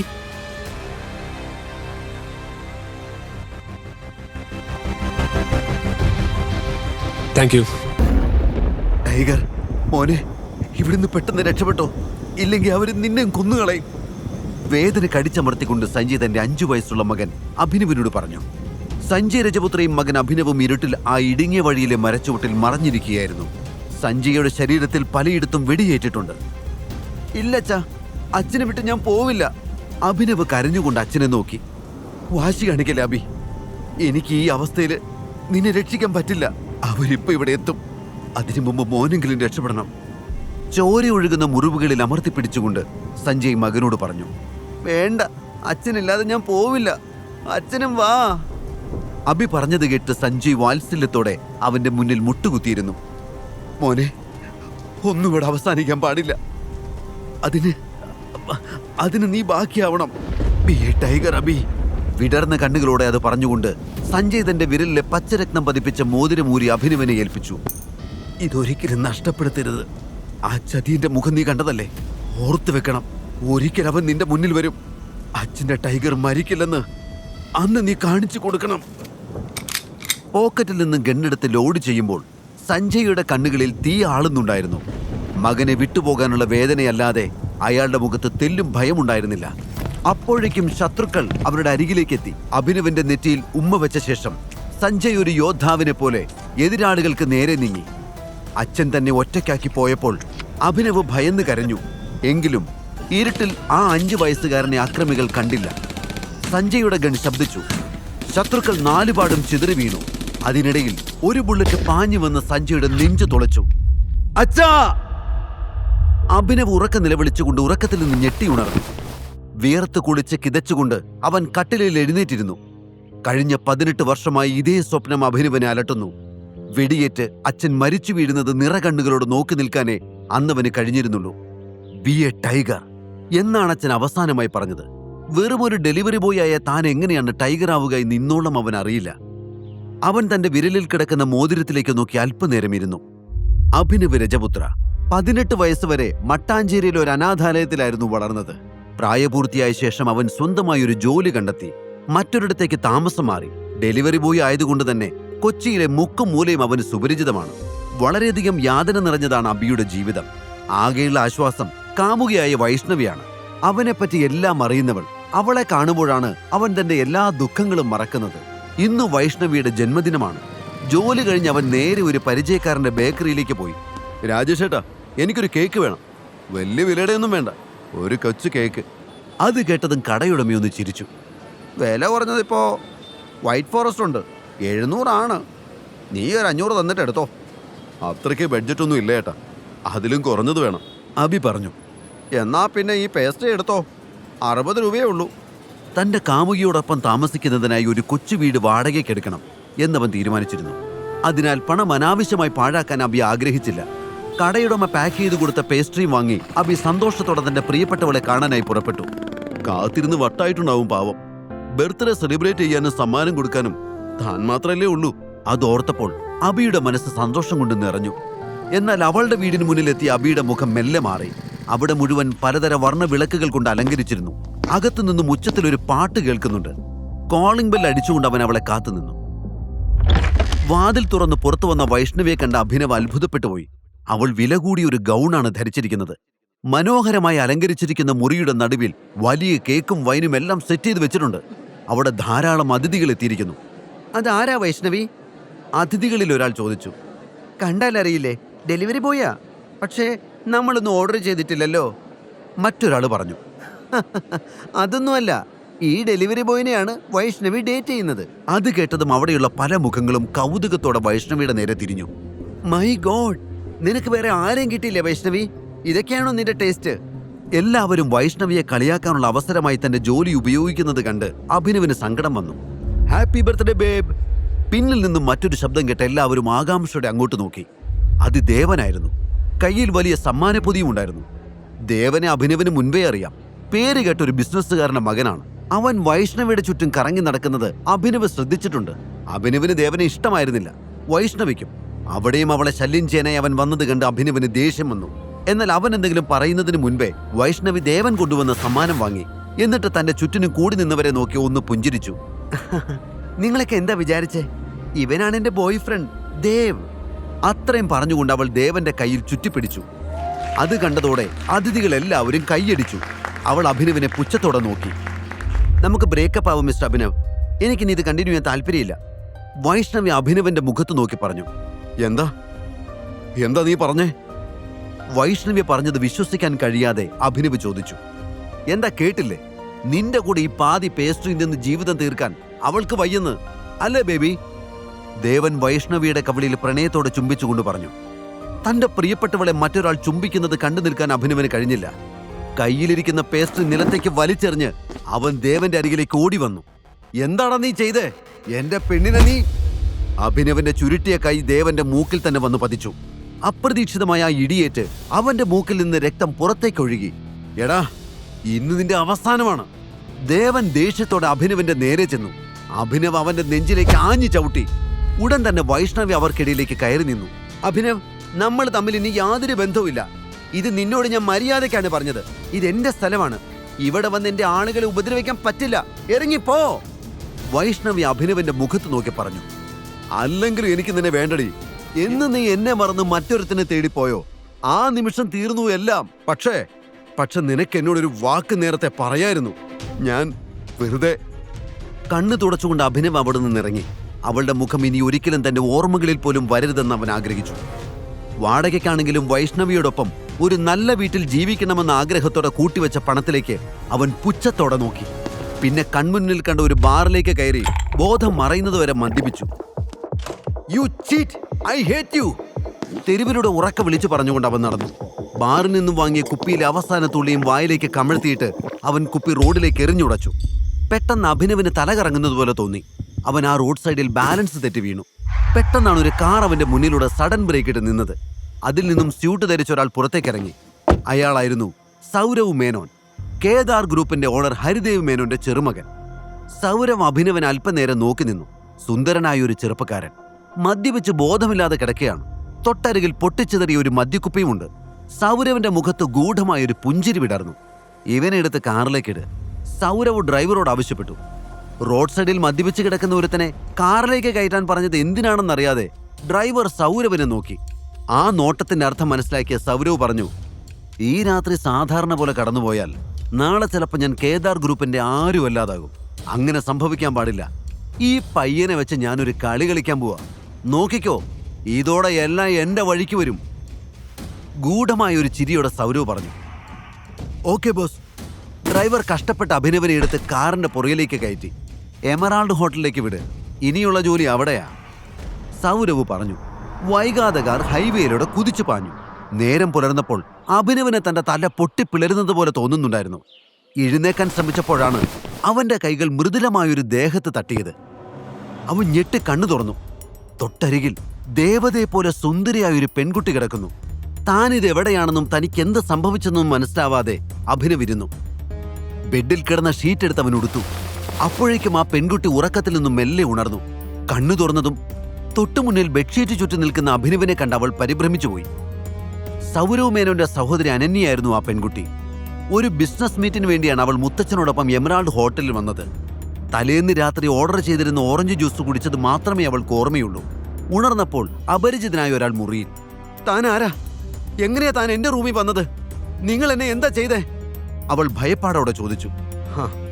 അതെ, അത് തന്നെയാണ് എനിക്കും ചോദിക്കാനുള്ളത്. ഞാൻ എങ്ങനെ ഇവിടെ എത്തി? അഭിനവും പരിഭ്രമത്തോടെ അനന്യയോട് ചോദിച്ചു. അത് കേട്ടതും ദേഷ്യം നിയന്ത്രിക്കാൻ വയ്യാതെ അനന്യ അഭിനവന്റെ മുഖത്ത് ആഞ്ഞടിച്ചു. പെട്ടെന്നാണ് മുറിയുടെ വാതിൽ തുറന്ന് കുറെ പേർ അകത്തേക്ക് കയറിയത്. പരിഭ്രമത്തോടെ അനന്യ അവിടേക്ക് നോക്കി. ആ കൂട്ടത്തിൽ അവളുടെ സഹോദരൻ സൗരവും മുത്തച്ഛൻ ഹരിദേവനും ഉണ്ടായിരുന്നു. ഇപ്പൊ എങ്ങനെയുണ്ട്? ഞാൻ പറഞ്ഞില്ലേ മുത്തച്ഛ, ഇവള് ശരിയല്ല. എന്നാലും എന്റെ അനു, നിനക്കിത് എങ്ങനെ തോന്നിയടി? നീ നമ്മുടെ മുത്തച്ഛനെ ഓർത്തോ? കേദാർ ഗ്രൂപ്പിനെ ഓർത്തോ? നിന്നെ വിശ്വസിച്ചല്ലേ മുത്തച്ഛൻ എല്ലാം ഏൽപ്പിച്ചത്. എന്നിട്ട് ഇത്ര ആളുകളുടെ മുന്നിൽ വെച്ച് മുത്തച്ഛനെ നാണം കെടുത്തിയില്ല നീ? സൗരവ് സങ്കടം അഭിനയിച്ചുകൊണ്ട് ചോദിച്ചു. അത് കേട്ടതും അനന്യ ഭയന്ന് വിറച്ചുകൊണ്ട് മുത്തച്ഛനെ നോക്കി. മുത്തച്ഛ, ഇതൊന്നും വിശ്വസിക്കല്ലേ. ഈ കാണുന്നൊന്നും അല്ല സത്യം. ആരോ എന്നെ ചതിച്ചതാ. എനിക്ക് ഇയാളെ അറിയില്ല. അനന്യ കരഞ്ഞുകൊണ്ട് പറഞ്ഞു. സാർ, ആ കുട്ടി പറയുന്നത് ശരിയാ. എനിക്കും എന്താ സംഭവിച്ചെന്ന് അറിയില്ല. ആരോ. അഭിനവ് പറയാൻ തുടങ്ങിയപ്പോഴേക്കും മതി എന്ന് ഹരിദേവൻ ആംഗ്യം കാണിച്ചു. അയാൾ ചുറ്റിനും ഒന്ന് നോക്കി. കേദാർ ഗ്രൂപ്പിന്റെ ബിസിനസ് പാർട്ട്നേഴ്സാണ് മുറിക്ക് പുറത്തു നിൽക്കുന്നത്. ഉചിതമായൊരു തീരുമാനം കൈക്കൊണ്ടില്ലെങ്കിൽ കുടുംബത്തിന്റെ മാനം ഇതോടെ തകരും. ഉടനെ ഹരിദേവൻ ചുണ്ടിലൊരു ചിരിയെടുത്തണിഞ്ഞു. അതിനുശേഷം അവിടെ കൂടി നിൽക്കുന്നവരോട് പറഞ്ഞു. വൈകുന്നേരത്തെ മീറ്റപ്പേ പറയാന്നാ വിചാരിച്ചത്. പക്ഷെ എന്ത് ചെയ്യാം, സർപ്രൈസ് പൊളിഞ്ഞു. ഇനി ഞാൻ ഒന്നും മറച്ചു വെക്കുന്നില്ല. എന്റെ ഗ്രാൻഡ് ഡോട്ടറെ കല്യാണം കഴിക്കാൻ പോകുന്ന ആളായത്. അവര് തമ്മിൽ ഇഷ്ടത്തിലാ. അത് കേട്ടതും അനന്യ ഒരു ഞെട്ടലോടെ മുത്തച്ഛനെ നോക്കി. സാർ, ഞാൻ പറയുന്നു ഒന്ന് കേക്ക്. ഹരിദേവനെ യാഥാർത്ഥ്യം പറഞ്ഞ് മനസ്സിലാക്കാൻ വേണ്ടി അഭിനവ് മുന്നോട്ട് വന്നു. ഹരിദേവൻ അഭിനവനെയും വിളിച്ചുകൊണ്ട് അപ്പുറത്തേക്ക് മാറി നിന്നു. മിണ്ടിപ്പോവരുത്, കാര്യങ്ങളൊക്കെ ഇതുവരെ എത്തിച്ചില്ലേ. ഇനി ഞാൻ പറയുന്നത് കേക്ക്. ഇതിന്റെ പേരിൽ ഈ കുടുംബത്തിന് ചീത്തപ്പേരുണ്ടാകാതിരിക്കാൻ ഒരേ ഒരു വഴിയുള്ളൂ. നീ ഇവളെ കല്യാണം കഴിക്കണം. ഗൗരവത്തോടെ ഹരിദേവൻ അഭിനവനോട് പറഞ്ഞു. നിങ്ങൾക്കൊക്കെ എന്താ ഭ്രാന്താണോ? എന്താ നടന്നെന്ന് പോലും അറിയാൻ നിങ്ങൾ ശ്രമിക്കുന്നില്ലല്ലോ. അഭിനവ് കയർത്ത് സംസാരിക്കുന്നത് കണ്ട് ഹരിദേവന്റെ ഗുണ്ടകൾ അവനെ അടിക്കാൻ ആരംഭിച്ചു. മതി, ഹരിദേവൻ പറഞ്ഞു. അതോടെ ഗുണ്ടകൾ പിന്തിരിഞ്ഞു. വൈകിട്ടത്തെ ഫംഗ്ഷനിൽ നിങ്ങൾ ഒരുമിച്ച് പങ്കെടുക്കണം. ഇതെന്റെ തീരുമാനമാണ്. ബാക്കി പിന്നെ സംസാരിക്കാം. മുത്തച്ഛൻ പുറത്തേക്ക് പോയ ഉടനെ അനന്യ കരഞ്ഞുകൊണ്ട് ഓടി വന്ന അഭിനവന്റെ മുഖത്തേക്ക് വീണ്ടും അടിച്ചു. Who are you? Why did you cheat me? നീ എന്തിനാ ഇവിടെ വന്നത്? അവൾ കരഞ്ഞുകൊണ്ട് ചോദിച്ചു. അഭിനവന് വ്യക്തമായി ഒരു മറുപടി ഉണ്ടായിരുന്നില്ല. സത്യമായിട്ട് എനിക്കറിയില്ല, എന്നെ വിശ്വസിക്കേ, അവൻ വീണ്ടും പറയാൻ ശ്രമിച്ചു. എങ്കിലും ഒരു കാര്യം അവന് മനസ്സിലായി, ആരും അവളെ ചതിക്കുകയായിരുന്നു. അതിനിടെ താനും പെട്ടിരിക്കുന്നു. അപ്പോഴേക്കും ഹരിദേവന്റെ ആളുകൾ വന്ന് അഭിനവൻ അവിടെ നിന്നും പിടിച്ചുകൊണ്ടുപോയി. മുറിവുകൾ മരുന്ന് വെച്ച് പരിചരിച്ച ശേഷം അവർ അവനെ വീട്ടിൽ കൊണ്ടുപോയി വിട്ടു. കൃത്യസമയത്ത് പാർട്ടിക്ക് റെഡിയാവണം. ഒരു ഭീഷണി പോലെ അവരിൽ ഒരാൾ പറഞ്ഞു. വഴങ്ങുകയല്ലാതെ മറ്റൊരു വഴിയില്ല എന്ന് അഭിനവ് മനസ്സിലാക്കി. പാർട്ടിക്കിടാൻ പറ്റുന്ന തരത്തിൽ ഒരു പഴയ ബ്ലേസർ മാത്രമേ അവന് കിട്ടിയുള്ളൂ. തന്റെ ഷർട്ടിന് മുകളിൽ ആ ബ്ലേസർ അവൻ ധരിച്ചു. സമയമായപ്പോൾ ഹരിദേവന്റെ ആളുകളോടൊപ്പം അവൻ പാർട്ടി നടക്കുന്ന സ്ഥലത്തേക്ക് തിരിച്ചു. ഹരിദേവന്റെ ആളുകൾ അവനെ അനന്യയുടെ അരികിൽ കൊണ്ടെത്തിച്ചു. അനന്യ അഭിനവിനെ പുച്ഛത്തോടെ നോക്കി. ഒരു പഴയ ബ്ലേസറും ധരിച്ച് വിരലിൽ ഒട്ടും ചേർച്ചയില്ലാതെ കിടക്കുന്ന ഒരു മോതിരം ഇട്ട് കറക്കി കളിക്കുന്നവനെ താൻ എങ്ങനെയാണ് ഒരു ഫിയാൻസിയായിട്ട് പരിചയപ്പെടുത്തുക എന്നോർത്ത് അനന്യയ്ക്ക് ടെൻഷൻ തോന്നി. തന്നെ ഇവിടുത്തെ വാഴത്തോട്ടത്തെ നോക്കൂത്തിയായിട്ട് നിൽക്കാൻ വിളിച്ചതല്ല. അയാളുടെ ഒരു വേഷവും ചേരാത്തൊരു മോതിരവും ഇതൊക്കെ 20 കൊല്ലം മുമ്പത്തെ ഫാഷനാ. ആ മോതിരമെങ്കിലും നൂരിക്കള. അനന്യ ദേഷ്യത്തോട് പറഞ്ഞു. ഈ മോതിരം എന്റെ അച്ഛൻ എനിക്ക് തന്നതാ, ഇത് കളയാൻ പറ്റില്ല. അഭിനവ് അനന്യയോട് പറഞ്ഞു. താൻ എന്തെങ്കിലും ചെയ്യും, എന്തായാലും ഞാൻ നാണം കെടുമെന്ന് ഉറപ്പാ. അനന്യ പല്ലിറുമ്മിക്കൊണ്ട് പിറുപിറുത്തു. പാർട്ടി ഹാളിൽ വൈഷ്ണവിയുടെ പുതിയ ബോയ് ഫ്രണ്ട് ദേവനും ഉണ്ടായിരുന്നു. അവന്റെ മൂക്കിൽ തലേന്ന് അബിയുടെ കൈ പതിഞ്ഞ സ്ഥലത്ത് ഒരു ബാൻഡേജ് ഉണ്ട്. അഭിനവിനെ കണ്ടതും ദേവൻ അവന്റെ അരികിലേക്ക് ഓടി വന്നു. നീ എന്താടാ ഇവിടെ? റോട്ടിൽ കൂടെ തെണ്ടി നടക്കുന്നവർക്ക് കയറി നിറങ്ങാനുള്ളതല്ല ഈ സ്ഥലം, ദേവൻ പറഞ്ഞു. രംഗം കൂടുതൽ വഷളാവണ്ട എന്ന് കരുതി അനന്യ ഇടപെട്ടു. മിസ്റ്റർ ദേവൻ, ഇത് ഞാൻ വിവാഹം കഴിക്കാൻ പോകുന്നയാളാ. ഞാൻ വിളിച്ചിട്ട് അയാൾ വന്നത്. അനന്യ പറഞ്ഞത് വിശ്വസിക്കാനാവാതെ ദേവൻ നിന്നു. അനന്യ, നീ എന്തൊക്കെയായി പറയുന്നേ? ഇവൻ ആരാണെന്ന് നിനക്കറിയോ? ഇവനെ വിവാഹം കഴിക്കാൻ പോവാണെന്നോ? നിനക്കെന്താ തലയ്ക്ക് വല്ല അസുഖമുണ്ടോ? ദേവൻ അഭിനവനെ നോക്കി പറഞ്ഞു. അത് കേട്ടതും അഭിനവ് ചാടി എഴുന്നേറ്റ് ദേവന്റെ കോളറിൽ പിടിച്ചു. നിനക്ക് കെട്ടിയതൊന്നും പോരല്ലടാ. അടുത്ത നിമിഷം ബലിഷ്ഠമായ ഒരു കൈ അഭിനവിനെ തടഞ്ഞു. പാർട്ടി ഹോസ്റ്റ് ചെയ്യുന്ന ബിസിനസ്മാൻ വിക്രമായിരുന്നു അത്. SR ഗ്രൂപ്പിന്റെ മാനേജിംഗ് പാർട്ണർ. മറ്റുള്ള ബിസിനസ്സുകാരെല്ലാം വിക്രത്തെ ആശ്രയിച്ചാണ് അവരുടെ ബിസിനസ് മുന്നോട്ട് കൊണ്ടുപോകുന്നത്. ചുരുക്കി പറഞ്ഞാൽ അവിടെയുള്ളവരുടെ കാണപ്പെട്ട ദൈവം തന്നെയാണ് വിക്രം. എന്താ ഇവിടെ പ്രശ്നം? വിക്രം അവരെ നോക്കി ചോദിച്ചു. വിക്രം സാർ, ഇവനൊരു ക്രിമിനലാ. അനാവശ്യമായിട്ട് ഇവിടെ വന്ന് പ്രശ്നം ഉണ്ടാക്കുക. അത് കേട്ടതും വിക്രം അഭിനവിനെ മൊത്തത്തിലൊന്ന് നോക്കി. നോക്ക് മിസ്റ്റർ, ഇവിടെ വളരെ പ്രധാനപ്പെട്ട ഒരു പാർട്ടിയാണ് നടക്കുന്നത്. ഒരുപാട് VIP ഗസ്റ്റ് ഒക്കെ വരുന്നതാ. അതിനിടയില് ഇങ്ങനത്തെ ഷോയൊന്നും വേണ്ട. നിങ്ങൾക്ക് ഞാൻ ഇൻവിറ്റേഷൻ അയച്ചിട്ടില്ലല്ലോ. ഇൻവൈറ്റ് ചെയ്തവർ മാത്രം മതി ഇവിടെ. പ്രശ്നം ഉണ്ടാക്കാതെ നിങ്ങൾ പുറത്തു പോകണം. ഒട്ടും മയമില്ലാതെ വിക്രം അഭിനവിനോട് ആവശ്യപ്പെട്ടു. അഭിനവ് എങ്ങനെ പ്രതികരിക്കുമെന്ന് അറിയാത്തതിനാൽ അത് കേട്ട ഉടനെ അനന്യ പറഞ്ഞു. സോറി സാർ, ഇതിന്റെ ഫിയാൻസിയാ. പ്രശ്നം ഉണ്ടാക്കാൻ വേണ്ടി വന്നതല്ല. ഞങ്ങൾ ഇപ്പൊ തന്നെ പോയേക്കാം. അവൾ അഭിനവിന്റെ കൈയും പിടിച്ച് പുറത്തേക്ക് നടന്നു. അപ്പോഴാണ് വിക്രമിന്റെ കണ്ണുകൾ അഭിനവിന്റെ മോതിരത്തിലെത്തിയത്. ഒരു മിനിറ്റ്, വിക്രം പിന്നിൽ നിന്ന് വിളിച്ചു. അത് കേട്ട് എല്ലാവരും ഒരുമിച്ച് വിക്രമിനെ നോക്കി. എനിക്ക് നിങ്ങളോടൊരു കാര്യം പറയാനുണ്ട്. വിരോധമില്ലെങ്കിൽ ഒന്ന് എന്റെ ക്യാബിനിലേക്ക് വരൂ. വിക്രമിന്റെ സംസാരത്തിൽ വന്ന മാറ്റം കണ്ട് ദേവനും കൂട്ടുകാരും അമ്പരന്ന് പോയി. ഒരു ഡെലിവറി ബോയോട് ഇത്രയും വലിയൊരു മനുഷ്യന് എന്താണ് സംസാരിക്കാനുള്ളതെന്ന് അവർ ചിന്തിച്ചു. അപ്പോഴേക്കും വിക്രം അവനെയും കൊണ്ട് അവിടെയുള്ള തന്റെ ഓഫീസ് മുറിയിലേക്ക് നടന്നു തുടങ്ങിയിരുന്നു. മുറിയിൽ കയറി വാതിലടച്ച ശേഷം വിക്രം അവനെ നോക്കി പറഞ്ഞു. നിന്റെ മോതിരം എനിക്ക് ഊരിത്താ. അത് കേട്ടതും അഭിനവിന്റെ നെറ്റി ചുളിഞ്ഞു. എന്തിന്? അവൻ ചോദിച്ചു. എനിക്കതൊന്ന് നോക്കണം. ഞാനിത് മുമ്പ് എവിടെയോ കണ്ടിട്ടുണ്ട്, വിക്രം പറഞ്ഞു. അഭിനവ് സംശയത്തോടെ മോതിരം ഊരി വിക്രമിന്റെ കയ്യിൽ വെച്ചു കൊടുത്തു. വിക്രം മോതിരം തിരിച്ചും മറിച്ചു നോക്കി. അതിന്റെ ഉൾഭാഗത്ത് T എന്ന അക്ഷരം തിളങ്ങുന്നത് അയാൾ കണ്ടു. ആ തിളക്കത്തോടൊപ്പം ഇടിമിന്നൽ പോലൊരു മുഖം കൂടി അയാളുടെ മനസ്സിൽ തെളിഞ്ഞു. വിക്രമിന്റെ ഹൃദയമിടിപ്പ് കൂടി. നിന്റെ അച്ഛന്റെ പേരെന്താ? അയാൾ ചോദിച്ചു. സഞ്ജയ് രജപുത്ര. അത് കേട്ടതും വിക്രം അഭിനവന്റെ മുന്നിൽ അറിയാതെ മുട്ടുകുത്തി. ടൈഗർ, ഒടുവിൽ ഞാൻ അങ്ങേ കണ്ടെത്തിയിരിക്കുന്നു, നിറഞ്ഞ കണ്ണുകളോടെ വിക്രം പറഞ്ഞു. വിക്രമന്റെ നാവിൽ നിന്ന് ടൈഗർ എന്ന് കേട്ടതും അഭിനവ് അമ്പരന്ന് പോയി. തന്റെ അച്ഛൻ വിളിക്കാറുള്ള പേര് ഇയാൾക്ക് എങ്ങനെ അറിയാമെന്ന് അവൻ ചിന്തിച്ചു. കഴിഞ്ഞ 18 വർഷമായി നിന്നെ ഞങ്ങൾ അന്വേഷിക്കുകയാണ്. ഈ കാണുന്നതെല്ലാം നിന്റെയാണ് മോനെ. നിന്റെ അച്ഛൻ സഞ്ജയ് രജപുത്രയുടെ അധ്വാനത്തിന്റെ ഫലം. വിക്രം പറഞ്ഞത് കേട്ട് അഭിനവ് ഞെട്ടിപ്പോയി. ഞാനും നരേന്ദ്രനും നിന്റെ അച്ഛനും കൂടെ കെട്ടിപ്പൊക്കിയതാ MK ഗ്രൂപ്പ്. ഇവിടെ ഞങ്ങൾക്ക് ശത്രുക്കളില്ലായിരുന്നു. നിന്റെ അച്ഛന്റെ പേര് കേട്ടാ മതി, എല്ലാവരും വിറയ്ക്കും. പക്ഷേ അദ്ദേഹം പോയതോടെ കാര്യങ്ങളെല്ലാം മാറി. ശത്രുക്കളുടെ എണ്ണവും കൂടി. ഡേവിഡ് തരകൻ എന്നൊരാളുണ്ട്. പണ്ടേ MK ഗ്രൂപ്പിന്റെ ശത്രുവാണ്. ഇപ്പോ അയാൾ നിന്നെ കൊല്ലാൻ നടക്കുക. ഞാനും നരേന്ദ്രനും എപ്പോഴും നിന്റെ അച്ഛന്റെ കൂടെ തന്നെ ഉണ്ടായിരുന്നു. നോക്ക്, ഞങ്ങൾ എല്ലാവരും കൂടി ചേർന്നെടുത്ത ഫോട്ടോ. വിക്രം ചുമരിൽ തൂക്കിയിട്ടിരിക്കുന്ന ഫോട്ടോയിലേക്ക് ചൂണ്ടിക്കൊണ്ടു പറഞ്ഞു. അഭിനവന്റെ കണ്ണുകൾ ആ ഫോട്ടോയിൽ എത്തി നിന്നു. അതിലുള്ള ഓരോരുത്തരെയും വിക്രം അവന് പരിചയപ്പെടുത്തി. ഇത് ഞാൻ, നടുക്കുള്ളത് നിന്റെ അച്ഛൻ സഞ്ജയ്, അടുത്ത് നിൽക്കുന്നത് നരേന്ദ്രൻ. നരേന്ദ്രന്റെ മുഖം കണ്ടതും അഭിനവ് ഞെട്ടിപ്പോയി. കാലം എത്ര കഴിഞ്ഞാലും തനിക്ക് മറക്കാൻ കഴിയാത്ത മുഖം. എപ്പോഴും താൻ കാണുന്ന സ്വപ്നങ്ങളിൽ തെളിഞ്ഞു വരാറുള്ള അതേ മുഖം. തന്റെ അച്ഛനെ ചതിച്ചു കൊന്നവൻ നരേന്ദ്രൻ. അഭിനവന്റെ കണ്ണുകൾ തീക്കനൽ പോലെ ചുവന്നു. അത് കണ്ടതും വിക്രം ചോദിച്ചു, എന്താ മോനെ, എന്തെങ്കിലും പ്രശ്നമുണ്ടോ? ഏയ്, ഒന്നുമില്ല, നിങ്ങൾ പറഞ്ഞോളൂ, അഭിനവ് പറഞ്ഞു. ഇപ്പോഴിതൊക്കെ നോക്കി നടത്തുന്നത് നരേന്ദ്രന്റെ മോൻ രോഹന. എന്നെങ്കിലും ടൈഗർ തിരിച്ചു വരുമെന്ന പ്രതീക്ഷയിലാണ് ഇതുവരെ ഞങ്ങൾ കാത്തിരുന്നത്. എല്ലാം നീ ഏറ്റെടുക്കണം. സഞ്ജയ് നിർത്തിയിടത്തു നിന്ന് നീ തുടങ്ങണം, വിക്രം പറഞ്ഞു. അഭിനവ് എല്ലാം ശ്രദ്ധിച്ചു കേട്ടു. MK ഗ്രൂപ്പിനെ പറ്റി അവന് മുന്നേ അറിയാം. ലോകം മുഴുവൻ പടർന്നു പന്തലിച്ച് കിടക്കുന്ന ബിസിനസ് സാമ്രാജ്യം തന്നെയാണത്. കൊച്ചിയിലെ എല്ലാ വലിയ സംരംഭങ്ങളിലും MK ഗ്രൂപ്പ് എന്ന ബിസിനസ് ഭീമന്മാരുടെ ഷെയറുണ്ട്. 1000 രൂപ തികച്ചെടുക്കാനില്ലാതിരുന്ന താനാണ് ഇപ്പോൾ കോടികൾ വിലമതിക്കുന്ന സ്വത്തുക്കളുടെ അധിപനാണെന്ന് പറയുന്നത്. പക്ഷെ അവനെ അലട്ടുന്ന മറ്റൊരു കാര്യം ഇപ്പോൾ മുന്നിലുണ്ട്. അഭിനവ് വല്ലാത്തൊരു ഭാവത്തോടെ ചുമരിലെ ഫോട്ടോയിലേക്ക് നോക്കി. അച്ഛന്റെ വാക്കുകൾ ഇടിമുഴക്കം പോലെ അവന്റെ കാതിൽ മുഴങ്ങി. ടൈഗർ അബി, ആ ചതിയന്റെ മുഖം നീ കണ്ടതല്ലേ? ഓർത്തു വെക്കണം, ഒരിക്കൽ അവൻ നിന്റെ മുന്നിൽ വരും. ടൈഗർ മരിക്കില്ലെന്ന് അന്ന് നീ കാണിച്ചു കൊടുക്കണം. അച്ഛൻ പറഞ്ഞത് സത്യമാവുന്നതായി അഭിനവിന് തോന്നി.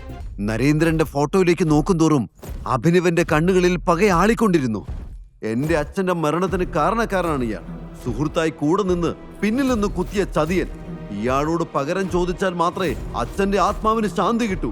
ടൈഗറിന്റെ മനസ്സിരമ്പി. ഇത്രയും നാൾ നീ എവിടെയായിരുന്നു മോനെ? അബിയുടെ ചിന്തകളെ മുറിച്ചുകൊണ്ട് വിക്രം ചോദിച്ചു. എനിക്ക് വേറെ ആരുമില്ലല്ലോ. അച്ഛൻ മരിച്ച ശേഷം ഞാനൊരു ഓർഫനേജിലായിരുന്നു. പഠിച്ചതും വളർന്നതും ഒക്കെ അവിടെയാ. പിന്നെ ഒരു ചെറിയ മുറി വാടകയ്ക്കെടുത്തു. ഹയർ സ്റ്റഡീസിന് പൈസയൊക്കെ ജോലി ചെയ്ത് ഉണ്ടാക്കേണ്ടി വന്നു. ഇപ്പോഴും അങ്ങനെയൊക്കെ പോണു, അഭിനവ് പറഞ്ഞു. 5 വയസ്സിൽ അച്ഛനെ നഷ്ടപ്പെട്ടു എന്നല്ലാതെ തന്റെ കുടുംബത്തെപ്പറ്റി കൂടുതലൊന്നും അവൻ അറിയില്ല എന്ന് വിക്രമിന് മനസ്സിലായി.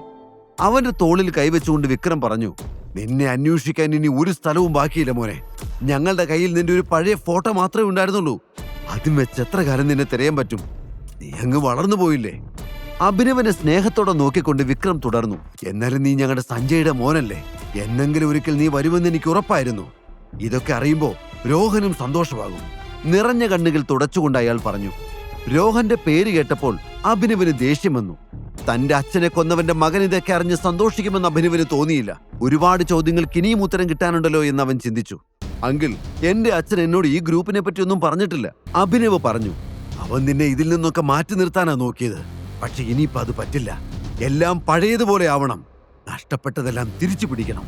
സഞ്ജയ് പോയപ്പോൾ ഗ്രൂപ്പ് വിട്ടു പോയവരെല്ലാം തിരിച്ചു കൊണ്ടുവരണം. The game is still on, Vikram പറഞ്ഞു. തന്റെ കൂട്ടുകാരനായ നരേന്ദ്രനാണ് സഞ്ജയിനെ കൊന്നതെന്ന കാര്യം വിക്രമന് അറിയില്ല എന്ന് അഭിനവന് അപ്പോൾ മനസ്സിലായി. വിക്രം തന്റെ ടേബിളിന്റെ വലിപ്പ് തുറന്ന് ഒരു ചെക്ക് പുറത്തെടുത്ത് അതിലൊരു തുക എഴുതി ഒപ്പിട്ടു. ഇത് 50 കോടി രൂപയുടെ ചെക്ക. ഇത് കൈവച്ചോ. ടൈഗറായി ഉത്തരവാദിത്തങ്ങൾ ഏറ്റെടുക്കുന്നത് വരെ നിനക്ക് ഈ പണം ഉപയോഗിക്കാം, വിക്രം പറഞ്ഞു. അഭിനവ് വിക്രമിന്റെ കയ്യിൽ നിന്ന് ആ ചെക്ക് വാങ്ങി. തന്റെ ജീവിതം മാറി മറിഞ്ഞിരിക്കുന്നുവെന്ന് അവന് വിശ്വസിക്കാൻ കഴിഞ്ഞില്ല. ചെക്ക് ലീഫ് തിരിച്ചു വെച്ചിട്ട് വിക്രം തുടർന്നു. എല്ലാ നീക്കങ്ങളും സൂക്ഷിച്ചു വേണം. നീയാണ് ടൈഗർ എന്ന് തൽക്കാലം ആരും അറിയണ്ട. എല്ലായിടത്തും ശത്രുക്കളുണ്ട്. എല്ലാം പറയാൻ ഒരു നല്ല അവസരം വരുന്നത് വരെ നമ്മൾ കാത്തിരിക്കണം. തൽക്കാലം ഇതുവരെ നീ എങ്ങനെയാണോ ജീവിച്ചത് അതുപോലെ തന്നെ കഴിയുക. അഭിനവ് അത് കേട്ട് തലയാട്ടി. ഇതേ സമയം പുറത്ത് ദേവനും സൗരവും അനന്യയും അക്ഷമരായി കാത്തു നിൽക്കുന്നുണ്ടായിരുന്നു. വിക്രം സാർ അവനെ തട്ടിക്കാണുമെന്ന് എനിക്ക് തോന്നുന്നത്. അല്ലാതെ ഇത്രയും നേരം വാതിലടച്ചിരിക്കേണ്ട കാര്യം എന്താ? സൗരവ് ചോദിച്ചു. പാവം, സുന്ദരിയായൊരു പെണ്ണിനെ കിട്ടിയിട്ട് ഒരു രാത്രി പോലും അവളോടൊപ്പം കഴിയാനുള്ള യോഗ അവനില്ല, ദേവൻ കളിയാക്കിക്കൊണ്ട് പറഞ്ഞു. അവർ തന്നെ കളിയാക്കുകയാണെന്ന് അനന്യയ്ക്ക് മനസ്സിലായി. എങ്കിലും അനന്യയുടെ ഉള്ളിൽ ചെറിയൊരു ടെൻഷൻ ഉണ്ടായിരുന്നു. അവര് പറഞ്ഞതുപോലെ തന്നെ വിക്രം എന്തിനും മടിക്കാത്ത ആളാണ്. ഒരു മനുഷ്യൻ മരിക്കുമെന്ന് പറഞ്ഞുകൊണ്ട് എങ്ങനെ ഇവർക്കൊക്കെ സന്തോഷിക്കാൻ പറ്റുന്നത്? അവൾ ചിന്തിച്ചു. നിങ്ങളൊന്നും മിണ്ടാതിരിക്കാവോ? അനന്യ അവരോട് ദേഷ്യപ്പെട്ടു. ഓ, ഞങ്ങളൊന്നും പറയുന്നില്ല. കുറച്ചു കഴിയുമ്പോൾ അവൻ പീസ് പീസായിട്ട് ചാക്കി കയറി വരും, അപ്പ വിശ്വസിച്ചാ മതി, സൗരവ് പറഞ്ഞു. അത് കേട്ട് ദേവൻ ചിരിച്ചു. പെട്ടെന്ന് വിക്രമിന്റെ മുറിയുടെ വാതിൽ തുറന്നു. വിക്രം അഭിനവനെ കൂട്ടിക്കൊണ്ട് പുറത്തേക്ക് വന്നു. അഭിയെ ജീവനോടെ കണ്ടപ്പോൾ ദേവന്റെയും സൗരവിന്റെയും മുഖം വാടി. ഇവൻ ചത്തില്ലേ? ദേവൻ ചോദിച്ചു. അതെ, ഞാനും അത് ആലോചിക്കുന്നു. ഇത്ര നേരം കിട്ടിയിട്ട് അറ്റ്ലീസ്റ്റ് അവന്റെ ഒരു കയ്യെങ്കിലും സാറ് തല്ലി ഒടിക്കാത്തത് മോശമായി പോയി, സൗരവ് പറഞ്ഞു. വിക്രം അഭിനവനെ അവരുടെ മുന്നിലൂടെ സ്റ്റേജിലേക്ക് കൂട്ടിക്കൊണ്ടുപോയി. എല്ലാവരും വിക്രമിന്റെ കൂടെ നിൽക്കുന്ന ചെറുപ്പക്കാരനെ ശ്രദ്ധിച്ചു. ഹായ് ഓൾ, ഇതാണ് മിസ്റ്റർ അഭിനവ്. എൻ്റെ ഒരു പഴയ സുഹൃത്തിന്റെ, അല്ല, എൻ്റെ ഒരു പഴയ ഡ്രൈവറുടെ മകനാണ്. വിക്രം അഭിനവനെ എല്ലാവർക്കും പരിചയപ്പെടുത്തി. അഭിനവ് വെറും ഒരു ഡ്രൈവറിന്റെ മകനാണെന്ന് കേട്ടപ്പോൾ ദേവനും സൗരവനും സമാധാനമായി. എൻജോയ് ദ പാർട്ടി, വിക്രം പറഞ്ഞു. ശേഷം അയാൾ അഭിനവനെ വിട്ട് ബാക്കിയുള്ള അതിഥികളെ കാണാൻ പോയി. വിക്രം എന്തിനാണ് ഒരു ഡ്രൈവറുടെ മകൻ ഇത്രയും പ്രാധാന്യം നൽകുന്നതെന്ന് ദേവനും സൗരവനും മനസ്സിലായില്ല. അപ്പോഴേക്കും അനന്യ അവന്റെ അരികിലേക്ക് മെല്ലെ മെല്ലെ നടന്നു വന്നു. നിനക്ക് കുഴപ്പമൊന്നുമില്ലല്ലോ അല്ലേ? വിക്രം സാറ് കൂട്ടിക്കൊണ്ടു പോയപ്പോ നീ തീർന്നെന്നാ ഞാൻ വിചാരിച്ചത്, അനന്യ പറഞ്ഞു. ഞാൻ ചത്ത നിനക്കെന്താ പ്രശ്നം? നീ എന്തിനാ ടെൻഷനാവുന്നേ? അഭിനവ് അവളെ കളിയാക്കി ചോദിച്ചു. അയ്യോ, എനിക്ക് ടെൻഷനൊന്നുമില്ല. വിക്രം സാറിന്റെ ഒരു രീതി വെച്ച് പറഞ്ഞേ ഉള്ളൂ, അനന്യ പറഞ്ഞു. അപ്പോഴേക്കും സൗരവും ദേവനും അങ്ങോട്ട് വന്നു. അകത്ത് പോയിട്ട് കുറെ നേരം ആയല്ലോടാ, സാറെന്താ പറഞ്ഞേ? ദേവൻ ചോദിച്ചു. അത് കേട്ട് അഭിനവ് അവനെ അടിമുടിയൊന്ന് നോക്കി. ഓ അതോ, പുറത്തിറങ്ങിയ ഉടനെ ദേവനെന്ന് പേരുള്ള ഒരു കഴുത വന്ന് എന്തെങ്കിലും ചോദിക്കും, അവനോടൊന്നും പറയണ്ടെന്നാ സാറ് പറഞ്ഞത്. സംഭവം സത്യമാണെന്ന് ഇപ്പൊ മനസ്സിലായി. ദേവനെ കളിയാക്കിക്കൊണ്ട് അഭിനവ് അവിടെ നിന്നും മാറി. ഇവനെ പറഞ്ഞിട്ട് കാര്യമില്ല. കൾച്ചറില്ലാത്ത ഈ ദരിദ്രവാസിയെ പിടിച്ച് തലയിൽ കയറ്റി വെച്ചവരെ വേണം പറയാൻ. ഇപ്പൊ അവന്റെ അഹങ്കാരം കണ്ടില്ലേ? ദേവൻ അഭിനവ് കേൾക്കുന്നത് പോലെ തന്നെ ഉറക്കെ പറഞ്ഞു. എന്നിട്ടും അവൻ തന്നെ ശ്രദ്ധിക്കുന്നില്ല എന്ന് കണ്ടതോടെ ദേവന്റെ ദേഷ്യം ഇരട്ടിച്ചു. നീ എന്തിനാടാ ടെൻഷൻ ആവുന്നത്? ഇവനൊക്കെ നമുക്ക് പറ്റിയ ഇരയാണോ? വിട്ടുകളാ, സൗരവ് അവനെ സമാധാനിപ്പിക്കാൻ ശ്രമിച്ചുകൊണ്ട് പറഞ്ഞു. പാർട്ടി കഴിഞ്ഞപ്പോൾ അഭിനവ് അനന്യയുടെ കാറിൽ കയറി. ഡ്രൈവർ, എന്റെ വീട് ഇവിടെ അടുത്താ, ആദ്യം നമുക്ക് അവിടെ പോകാം. കല്യാണം കഴിഞ്ഞാൽ എവിടേക്കാണ് വരേണ്ടതെന്ന് ചിലരെല്ലാം കാണട്ടെ. അനന്യ കേൾക്കാൻ വേണ്ടി തന്നെയാണ് അവൻ അങ്ങനെ പറഞ്ഞത്. ആ വിചാരം 8 മടക്കി പോക്കറ്റ് വെച്ചോ. നിന്നെ കണ്ടാൽ തന്നെ അറിയാം നിനക്ക് സ്വന്തമായിട്ട് വീട് പോയിട്ട് ഒരു തൊഴുത്ത് പോലും ഉണ്ടാവില്ലെന്ന്. ഡ്രൈവർ, ആദ്യം എന്നെ ഡ്രോപ്പ് ചെയ്യ്, എന്നിട്ട് ഇയാളെ എവിടെയാന്ന് വെച്ച് കൊണ്ടാക്കിക്കോ, അനന്യ ദേഷ്യത്തോടെ പറഞ്ഞു. അച്ചോടാ, ഇതൊന്നും എന്റെ തീരുമാനമല്ലല്ലോ മുത്തേ. നിന്റെ മുത്തച്ഛൻ തന്നെയല്ലേ നിന്നെ കെട്ടണം എന്നോട് പറഞ്ഞത്. കല്യാണം കഴിഞ്ഞാൽ പിന്നെ നിന്നെ ഞാൻ എന്റെ വീട്ടിൽ കൊണ്ടുപോകും. അതിപ്പോ വാടക വീടായാലും ശരി, തൊഴുത്തായാലും ശരി, അഡ്ജസ്റ്റ് ചെയ്തോണം. അഭിനവ് ചിരിച്ചുകൊണ്ട് പറഞ്ഞു. നിന്റെ ഓവർ സ്മാർട്ട്നെസ് ഒന്നും എന്റെ അടുത്ത് വേണ്ട. മുത്തച്ഛന്റെ വാക്ക് ധിക്കരിക്കാൻ ഞങ്ങൾക്കാർക്കും പറ്റില്ല. അല്ലെങ്കിൽ ശരിയാക്കി തന്നേനെ നിന്നെ. എന്നെ ചതിച്ചവനാ നീ. ഇനി എന്റെ കഷ്ടകാലത്തിന് നിന്റെ കൂടെ താമസിക്കണമെന്നെങ്ങാനും മുത്തച്ഛൻ പറഞ്ഞാ ഞാൻ നിന്റെ വീട്ടിലേക്കല്ല, നീ എന്റെ വീട്ടിലേക്ക് വരും. അതും വെറും ഒരു ജോലിക്കാരനെ പോലെ. അങ്ങനെ നിന്നാ മതി, മനസ്സിലായല്ലോ, അനന്യ പറഞ്ഞു. അത് കേട്ട് അഭിനവ് ചിരിച്ചതേ ഉള്ളൂ. നീ എങ്ങനെ എന്റെ ബെഡിലെത്തിയത്? അനന്യ ദേഷ്യത്തോടെ ചോദിച്ചു. ഇത് തന്നെയല്ലേ ഞാനും രാവിലെ മുതൽ നിന്നോട് ചോദിക്കുന്നത്. എനിക്കറിയില്ല. ഇമാതിരി വൃത്തികെട്ട പണി ചെയ്യുന്ന ശത്രുക്കളൊന്നും എനിക്കില്ല. ഇത് നിനക്കുള്ള കൊട്ടേഷനാ. അപ്പോൾ നീ തന്നെയാ ഇതിന്റെ ഉത്തരം കണ്ടുപിടിക്കേണ്ടത്. അഭിനവ് പറഞ്ഞത് കേട്ട് ദേഷ്യം വന്ന അനന്യ ഒന്നും മിണ്ടാതെ പുറത്തേക്ക് നോക്കിയിരുന്നു. അല്പനേരം കഴിഞ്ഞപ്പോൾ കാർ അനന്യയുടെ വീട്ടിലെത്തി. അഭിനവിനെ ഒന്ന് നോക്കുക പോലും ചെയ്യാതെ വാതിൽ ശക്തമായി അടച്ച് അനന്യ വീടിനുള്ളിലേക്ക് കയറിപ്പോയി. അവനെയും കൊണ്ട് കാറ് മുന്നോട്ട് നീങ്ങി. അഭിനവന്റെ കണ്ണുകൾ തന്റെ മോതിരത്തിലെത്തി നിന്നു. ഇതില്ലായിരുന്നുവെങ്കിൽ ഒരിക്കലും ആരും എന്നെ തിരിച്ചറിയില്ലായിരുന്നു. ഒരു നെടുവീർപ്പോടെ അവൻ ആ മോതിരം തന്റെ ചുണ്ടോട് ചേർത്തു. വൈകാതെ കാർ അവന്റെ വീട്ടിലെത്തി. അടുത്ത ദിവസം അലാറം മുഴങ്ങിയപ്പോൾ അഭി വീണ്ടും അതേ സ്വപ്നം കാണുകയായിരുന്നു. ഞെട്ടി എഴുന്നേറ്റ അവൻ മനസ്സിലേക്ക് തലേന്ന് വിക്രം പറഞ്ഞതെല്ലാം ഓടി വന്നു. തന്റെ അച്ഛന്റെ കമ്പനി ഇത്രയും വർഷങ്ങൾ നിലനിർത്തിയതിന് അവൻ വിക്രമനോട് മനസ്സിൽ നന്ദി പറഞ്ഞു. വാച്ചിലേക്ക് നോക്കി അഭിയുടെ ഭാവം മാറി. ജോലിക്ക് പോകാൻ നേരമായിരിക്കുന്നു. താൻ ഇതിനു മുമ്പ് എങ്ങനെ ജീവിച്ചുവോ അതുപോലെ തന്നെ തുടരേണ്ടതുണ്ട്. അഭിനവ് വേഗം എഴുന്നേറ്റ് റെഡിയായി. സിറ്റി ട്രാഫിക്കിൽ 1 മണിക്കൂർ ബൈക്ക് ഓടിച്ച് അവൻ തന്റെ ഓഫീസിലെത്തി. അപ്പോഴാണ് അവിടുത്തെ മറ്റൊരു സ്റ്റാഫ് ഹരീഷ് അവനെ കണ്ടത്. പഴയ സഹപാഠിയായിരുന്നു എങ്കിലും അവിടെ അഭിനവിനേക്കാൾ ഉയർന്ന പോസ്റ്റാണ് ഹരീഷിന്. ഒരു പ്രത്യേക സ്വഭാവക്കാരനാണ് ഹരീഷ്. അയാൾക്ക് കീഴ്ജീവനക്കാരുടെ പുച്ഛമാണ്.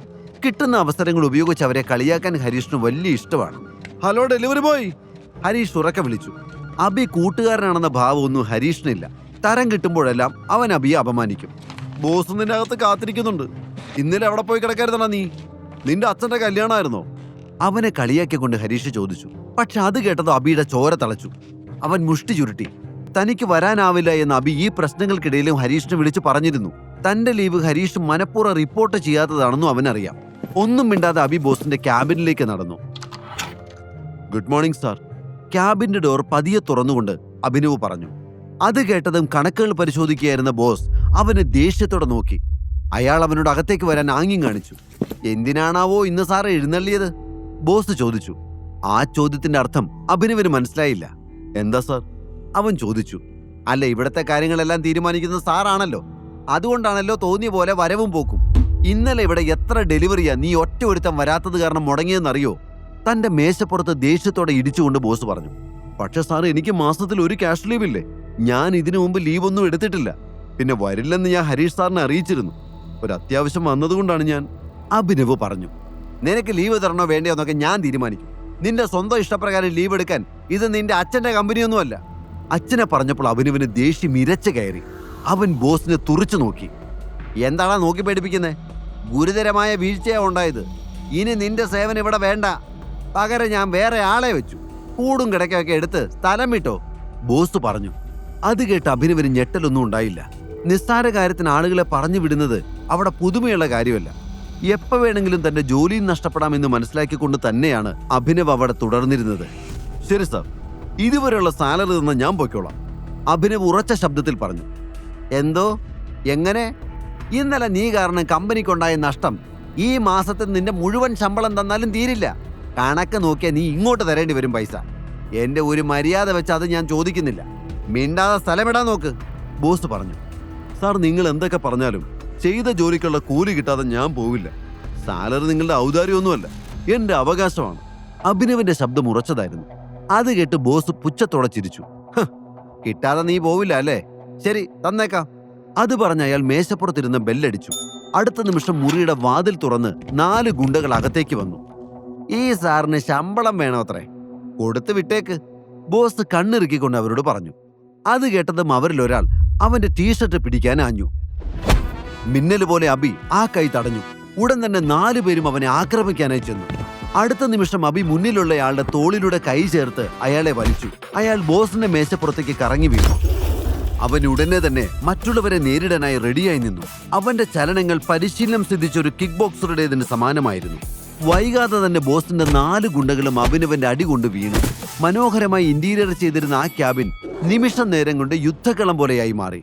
താഴെ വീണ് കിടക്കുന്ന തടിയന്മാരെ നോക്കിക്കൊണ്ട് ബോസ് നിന്ന് വിറച്ചു. അവരെ ഇത്ര എളുപ്പത്തിൽ അഭിനവനെ പോലെ ഒരാൾക്ക് എങ്ങനെ തോൽപ്പിക്കാൻ കഴിഞ്ഞു എന്ന് അയാൾ ചിന്തിച്ചു. അപ്പോഴേക്കും അഭിനവ് ബോസിന്റെ മുന്നിലെ കസേരയിൽ വന്നിരുന്നു. എന്നിട്ട് മേശപ്പുറത്ത് മേലെ തട്ടിക്കൊണ്ട് ഒരു വല്ലാത്ത നോട്ടത്തിൽ അവൻ പറഞ്ഞു. സാറേ, സാലറി കിട്ടാതെ ഞാൻ പോവില്ല. ഭയന്നുപോയ ബോസ് ഡ്രോയിൽ നിന്ന് ചെക്കെടുത്ത് അതിൽ തുക എഴുതി വിറയ്ക്കുന്ന കൈകളുടെ അഭിനവിന് നൽകി. അവൻ ചെക്ക് വാങ്ങി ചുറ്റിനും ഒന്ന് നോക്കി. 1 മാസത്തെ സാലറിയിൽ തീരാത്ത നാശനഷ്ടങ്ങൾ ഇപ്പോൾ അവിടെ ഉണ്ടായിട്ടുണ്ട്. ഇനി എന്തെങ്കിലും ബാക്കിയുണ്ടെങ്കിൽ സാറ് മട്ടാഞ്ചേരിക്ക് വന്നാൽ മതി. നമുക്ക് കണക്ക് അവിടെ വെച്ച് തീർക്കാം.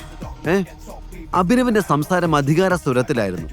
അത് കേട്ട് ബോസ് ഭയന്ന് വിറച്ചുപോയി. ക്യാബിനിൽ നിന്ന് പുറത്തിറങ്ങുമ്പോഴും എന്തോ ഒരു കടം ബാക്കിയുള്ളതുപോലെ അവന് തോന്നി. അഭിനവ് ഫോൺ എടുത്ത് ഒരിക്കൽ കൂടി വിക്രമിനെ വിളിച്ചു. എന്താ മോനെ? വിക്രം ചോദിച്ചു. അങ്കിൾ, ഞാൻ ബൽറാം സാറിനെ നേരിട്ട് കാണുന്ന നിർബന്ധമാണ്.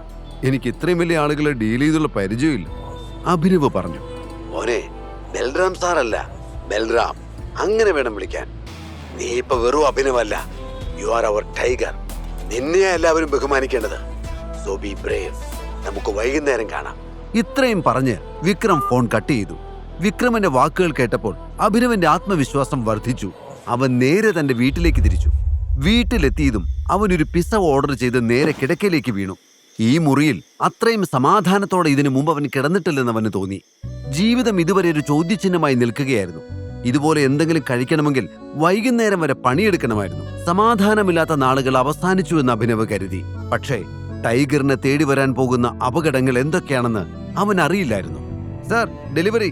അല്പനേരം ചിന്തിച്ചു കിടന്നപ്പോഴാണ് പുറത്തുനിന്ന് ഒരു ചെറുപ്പക്കാരന്റെ ശബ്ദം കേട്ടത്. അവൻ പുറത്തേക്ക് വന്നു. ഒറ്റ നോട്ടത്തിൽ തന്നെ ആ ഡെലിവറി ബോയ് ഒരു സ്റ്റുഡന്റ് ആണെന്ന് അവന് മനസ്സിലായി. അബി തന്നെയാണ് അയാളിൽ കണ്ടത്. പുഞ്ചിരിയോടെ അവൻ പണം കൊടുത്ത് ആ പിസ്സ വാങ്ങി. സാറേ, 500 രൂപയാ ബില്ല്, ഇത് കൂടുതലുണ്ടല്ലോ, ഡെലിവറി ബോയ് പറഞ്ഞു. അവൻ ബാക്കി അഭിനവിന്റെ നേരെ നീട്ടി. വെച്ചോടാ, എന്റെ ഒരു സന്തോഷത്തിനാന്ന് വിചാരിച്ചാൽ മതി, അഭിനവ് പറഞ്ഞു. ആദ്യമായിട്ടാണ് ഒരു കസ്റ്റമർ സ്വന്തം കൂട്ടുകാരനെ പോലെ പെരുമാറുന്നതെന്ന് ആ ഡെലിവറി ബോയ് ഓർത്തു. താങ്ക് യു സാർ, ദിവസം മുഴുവൻ ഓടിയാലാ ഇത്രയൊക്കെ പൈസ കിട്ടുന്നത്, അവൻ പറഞ്ഞു. നീ വല്ലതും കഴിച്ചോ? ഇല്ലേ നമുക്ക് ഷെയർ ചെയ്യാം. അവന്റെ അവസ്ഥ ശരിക്കും അറിയാവുന്നത് കൊണ്ട് തന്നെയാണ് അബി അങ്ങനെ ചോദിച്ചത്.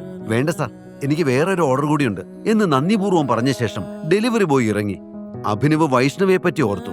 ഈ ചെറിയ വീട്ടിലേക്ക് അവളെ കൊണ്ടുവരാൻ പറ്റില്ല എന്ന് തോന്നിയതുകൊണ്ടാണ് അത്യാവശ്യം സൗകര്യമുള്ള മറ്റൊരു വാടക വീട് അവൻ അന്വേഷിച്ചത്.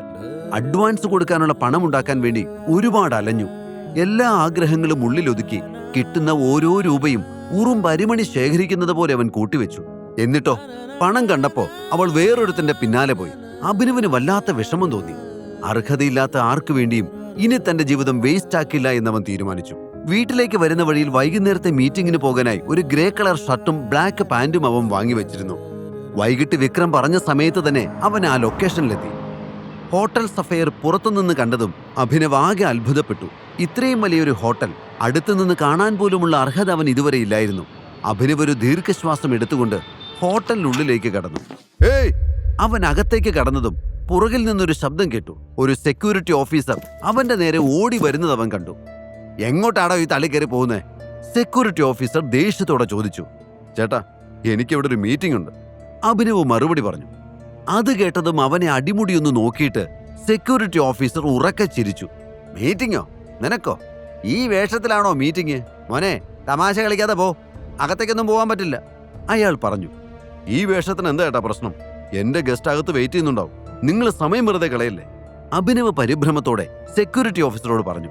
എന്നാൽ അവനെ കണ്ടിട്ട് അത്തരമൊരു ഹോട്ടലിൽ ഒരു ബിസിനസ് മീറ്റിന് വന്നയാളെ പോലെ അയാൾക്ക് തോന്നിയില്ല. വലിയ വലിയ ബിസിനസ്സുകാർ മാത്രമാണ് അത്രയും വലിയ ഹോട്ടലിൽ ഡിസ്കഷൻ നടത്താറുള്ളത്.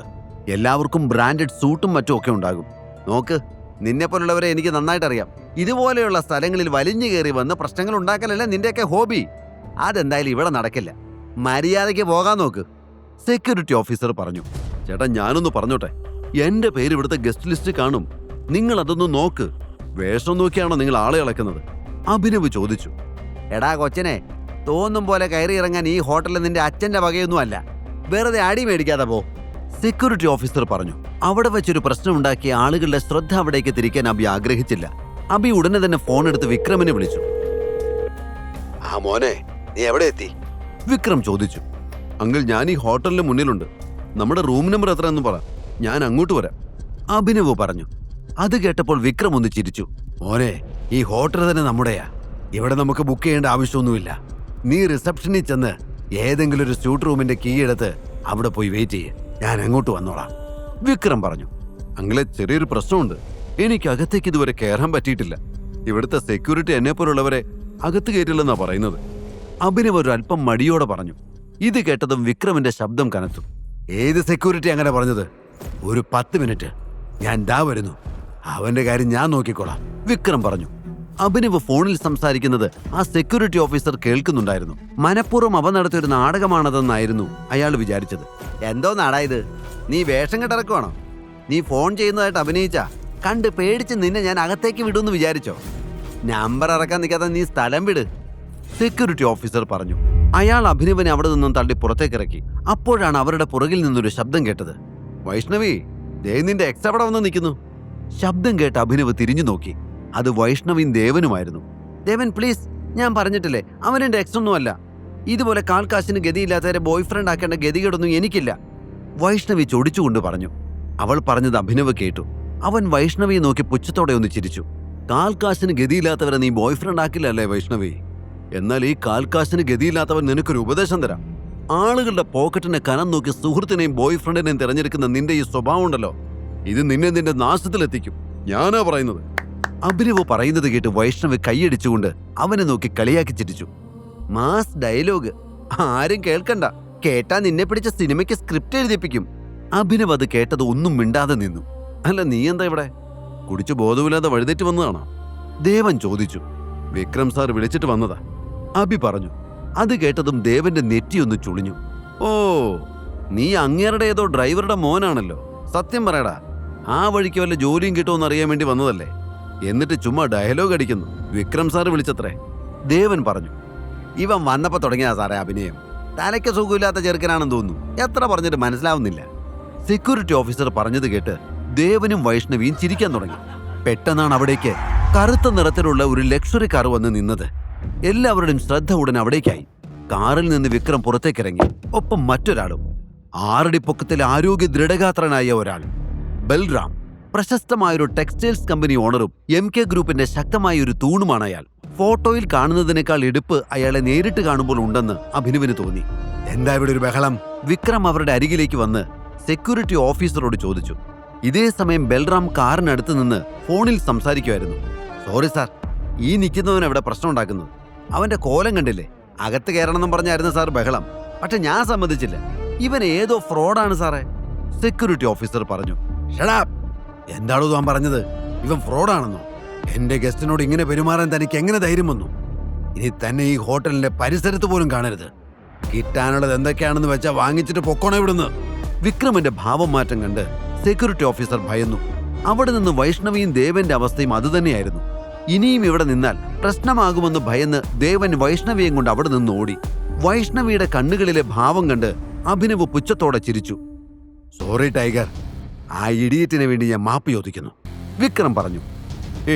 അതിന്റെ ആവശ്യമൊന്നുമില്ലെങ്കിൽ അയാൾക്കൊരു തെറ്റുപറ്റിയതല്ലേ? ഇതുപോലുള്ള എത്രയോ ആളുകളെ ഞാൻ ദിവസവും കാണുന്നതാ. എനിക്കിതൊന്നും ഒരു വിഷയമല്ല. അയാളെ ട്രെയിനിങ് സെന്ററിലേക്ക് തിരിച്ചുവിട്ടാൽ മതി. കസ്റ്റമേഴ്സിനോട് എങ്ങനെ പെരുമാറണമെന്ന് ഒന്നുകൂടെ പഠിച്ചിട്ട് വരട്ടെ. അഭിനവ് പറഞ്ഞത് കേട്ട് വിക്രം ചിരിച്ചു. അഭി ആ സെക്യൂരിറ്റിയുടെ അടുത്തേക്ക് ചെന്നു. താനെന്താ പറഞ്ഞേ? ഈ ഹോട്ടൽ എൻ്റെ അച്ഛൻ്റെ വകയാണെന്ന്? എന്നാ കേട്ടോ, ഈ ഹോട്ടൽ എൻ്റെ അച്ഛൻ്റെ വക തന്നെയാ. വേഷം നോക്കിയല്ല ആളുകളെ അളക്കേണ്ടത്. ഇത് ഓർത്തു വെച്ചോ.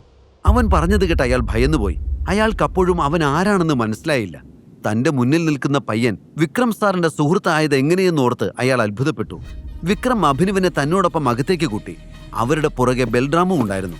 വിക്രം അഭിനവിനെ ഒരു ലക്ഷറി റൂമിന്റെ ഉള്ളിലേക്കാണ് കൊണ്ടുപോയത്. അവർ റൂമിന്റെ അകത്തേക്ക് പ്രവേശിച്ചതും മറ്റൊരു സെക്യൂരിറ്റി ഓഫീസർ അവരുടെ അരികിലേക്ക് എത്തി. വെൽക്കം ബോസ്, കുടിക്കാൻ എന്തെടുക്കേണ്ടത്? അയാൾ വിനയപൂർവ്വം ചോദിച്ചു. എക്സ്പെൻസീവ് ഹോട്ട് ഡ്രിങ്ക്സ് എന്തൊക്കെയാ ഉള്ളത്? സാർ, 5 lakhsന്റെ ടെക്കീലയുണ്ട്, 8 lakhsന്റെ വോഡ്കയുണ്ട്, 10 lakhsന്റെ വിസ്കി, പിന്നെ 11 lakhsന്റെ ജിൻ. ഇതൊക്കെയാണ് സാർ എക്സ്പെൻസീവ് ആയിട്ട് ഇപ്പോൾ ഉള്ളത്. ഏതാ എടുക്കേണ്ടതെന്ന് പറഞ്ഞാൽ? സെക്യൂരിറ്റി ഓഫീസർ ചോദിച്ചു. വില കേട്ട അഭിനവ് അമ്പരന്ന് നിൽക്കുകയായിരുന്നു. വളരെ പ്രധാനപ്പെട്ട ഗസ്റ്റാണ് ഇവര്, സോ ടോപ്പ് ബ്രാൻഡ് തന്നെ വേണം. പിന്നെ ഇന്ന് ഹോട്ടലിൽ എന്തൊക്കെയാണോ സ്പെഷ്യൽ ഐറ്റംസ് ഉണ്ടാക്കിയിട്ടുള്ളത് അതെല്ലാം എത്തിക്കേ, വിക്രം പറഞ്ഞു. Okay sir. സെക്യൂരിറ്റി ഓഫീസർ വിക്രമിനെ ബഹുമാനപൂർവ്വം വണങ്ങിക്കൊണ്ട് പറഞ്ഞു. ഈ സമയത്താണ് ബൽറാം വിക്രമിന്റെ അരികിലേക്ക് എത്തിയത്. എന്താടോ, മദ്യത്തിന് വിലയൊക്കെ നോക്കി തുടങ്ങിയോ? ബൽറാം കളിയാക്കിക്കൊണ്ട് ചോദിച്ചു. തൽക്കാലം അങ്ങനെ ഒരു ഉദ്ദേശം ഇല്ല. ഇന്നെന്റെ ജീവിതത്തിലെ ഏറ്റവും പ്രധാനപ്പെട്ട ദിവസമാണ്. ഇന്ന് വന്നിരിക്കുന്ന 2 അതിഥികളും എനിക്ക് പ്രിയപ്പെട്ടവരാണ്. അതുകൊണ്ട് തന്നെ വില കൂടിയ സാധനം തന്നെ വാങ്ങാന്ന് വിചാരിച്ചു. അത്രേ ഉള്ളൂ. ഓ, അതായിരുന്നോ? ബൽറാം ചിരിച്ചു. ഇതെല്ലാം കേട്ടു നിൽക്കുന്ന അഭിനവിന്റെ ചുണ്ടിലും ചിരി വിടർന്നു. വിക്രം അഭിനവിനെ നോക്കി. അവനൊന്നും മിണ്ടാതെ നിൽക്കുകയാണ്. മോനെ, ഇവിടെ നിനക്ക് നിന്റെ ഐഡന്റിറ്റി മറക്കേണ്ട ആവശ്യമില്ല. വാ, നമുക്ക് അങ്ങോട്ടിരിക്കാം. വിക്രം അഭിനവിനെ ക്ഷണിച്ചു. ആ മുറിയിൽ വളരെ മനോഹരമായ ഡെക്കറേഷനുകൾ ഉണ്ടായിരുന്നു. അവയെല്ലാം കൗതുകത്തോടെ നോക്കിക്കൊണ്ട് അഭിനവ് അവരുടെ അരികിൽ ചെന്നിരുന്നു. അവന്റെ കണ്ണുകൾ ബൽറാമിലേക്ക് നീണ്ടു. അഭിനവ് ബൽറാമിനെ തന്നെ നോക്കിയിരിക്കുന്നത് വിക്രം ശ്രദ്ധിച്ചു. ബൽറാം, ഒരു പ്രധാനപ്പെട്ട കാര്യം പറയാൻ വേണ്ടിയാ വിളിപ്പിച്ചത്. അത് കേട്ടാ നീ ഞെട്ടും. ഇതാരാണെന്ന് നിനക്കറിയോ? നമ്മുടെ ടൈഗർ, അതായത് നമ്മുടെ സഞ്ജയുടെ മകൻ. ടൈഗറിനെ നമുക്ക് തിരിച്ചു കിട്ടിയിരിക്കുന്നു. സസന്തോഷം വിക്രം പറഞ്ഞു. അപ്പോഴേക്കും ഹോട്ടലിലെ 2 സ്റ്റാഫുകൾ അവിടേക്ക് വന്നു. അതോടെ പറഞ്ഞുകൊണ്ടിരുന്ന വിക്രം പകുതിയിൽ നിർത്തി. നേരത്തെ വിക്രം ഓർഡർ ചെയ്ത വില കൂടിയ മദ്യക്കുപ്പികൾ അവരുടെ മേശപ്പുറത്ത് വെച്ചു.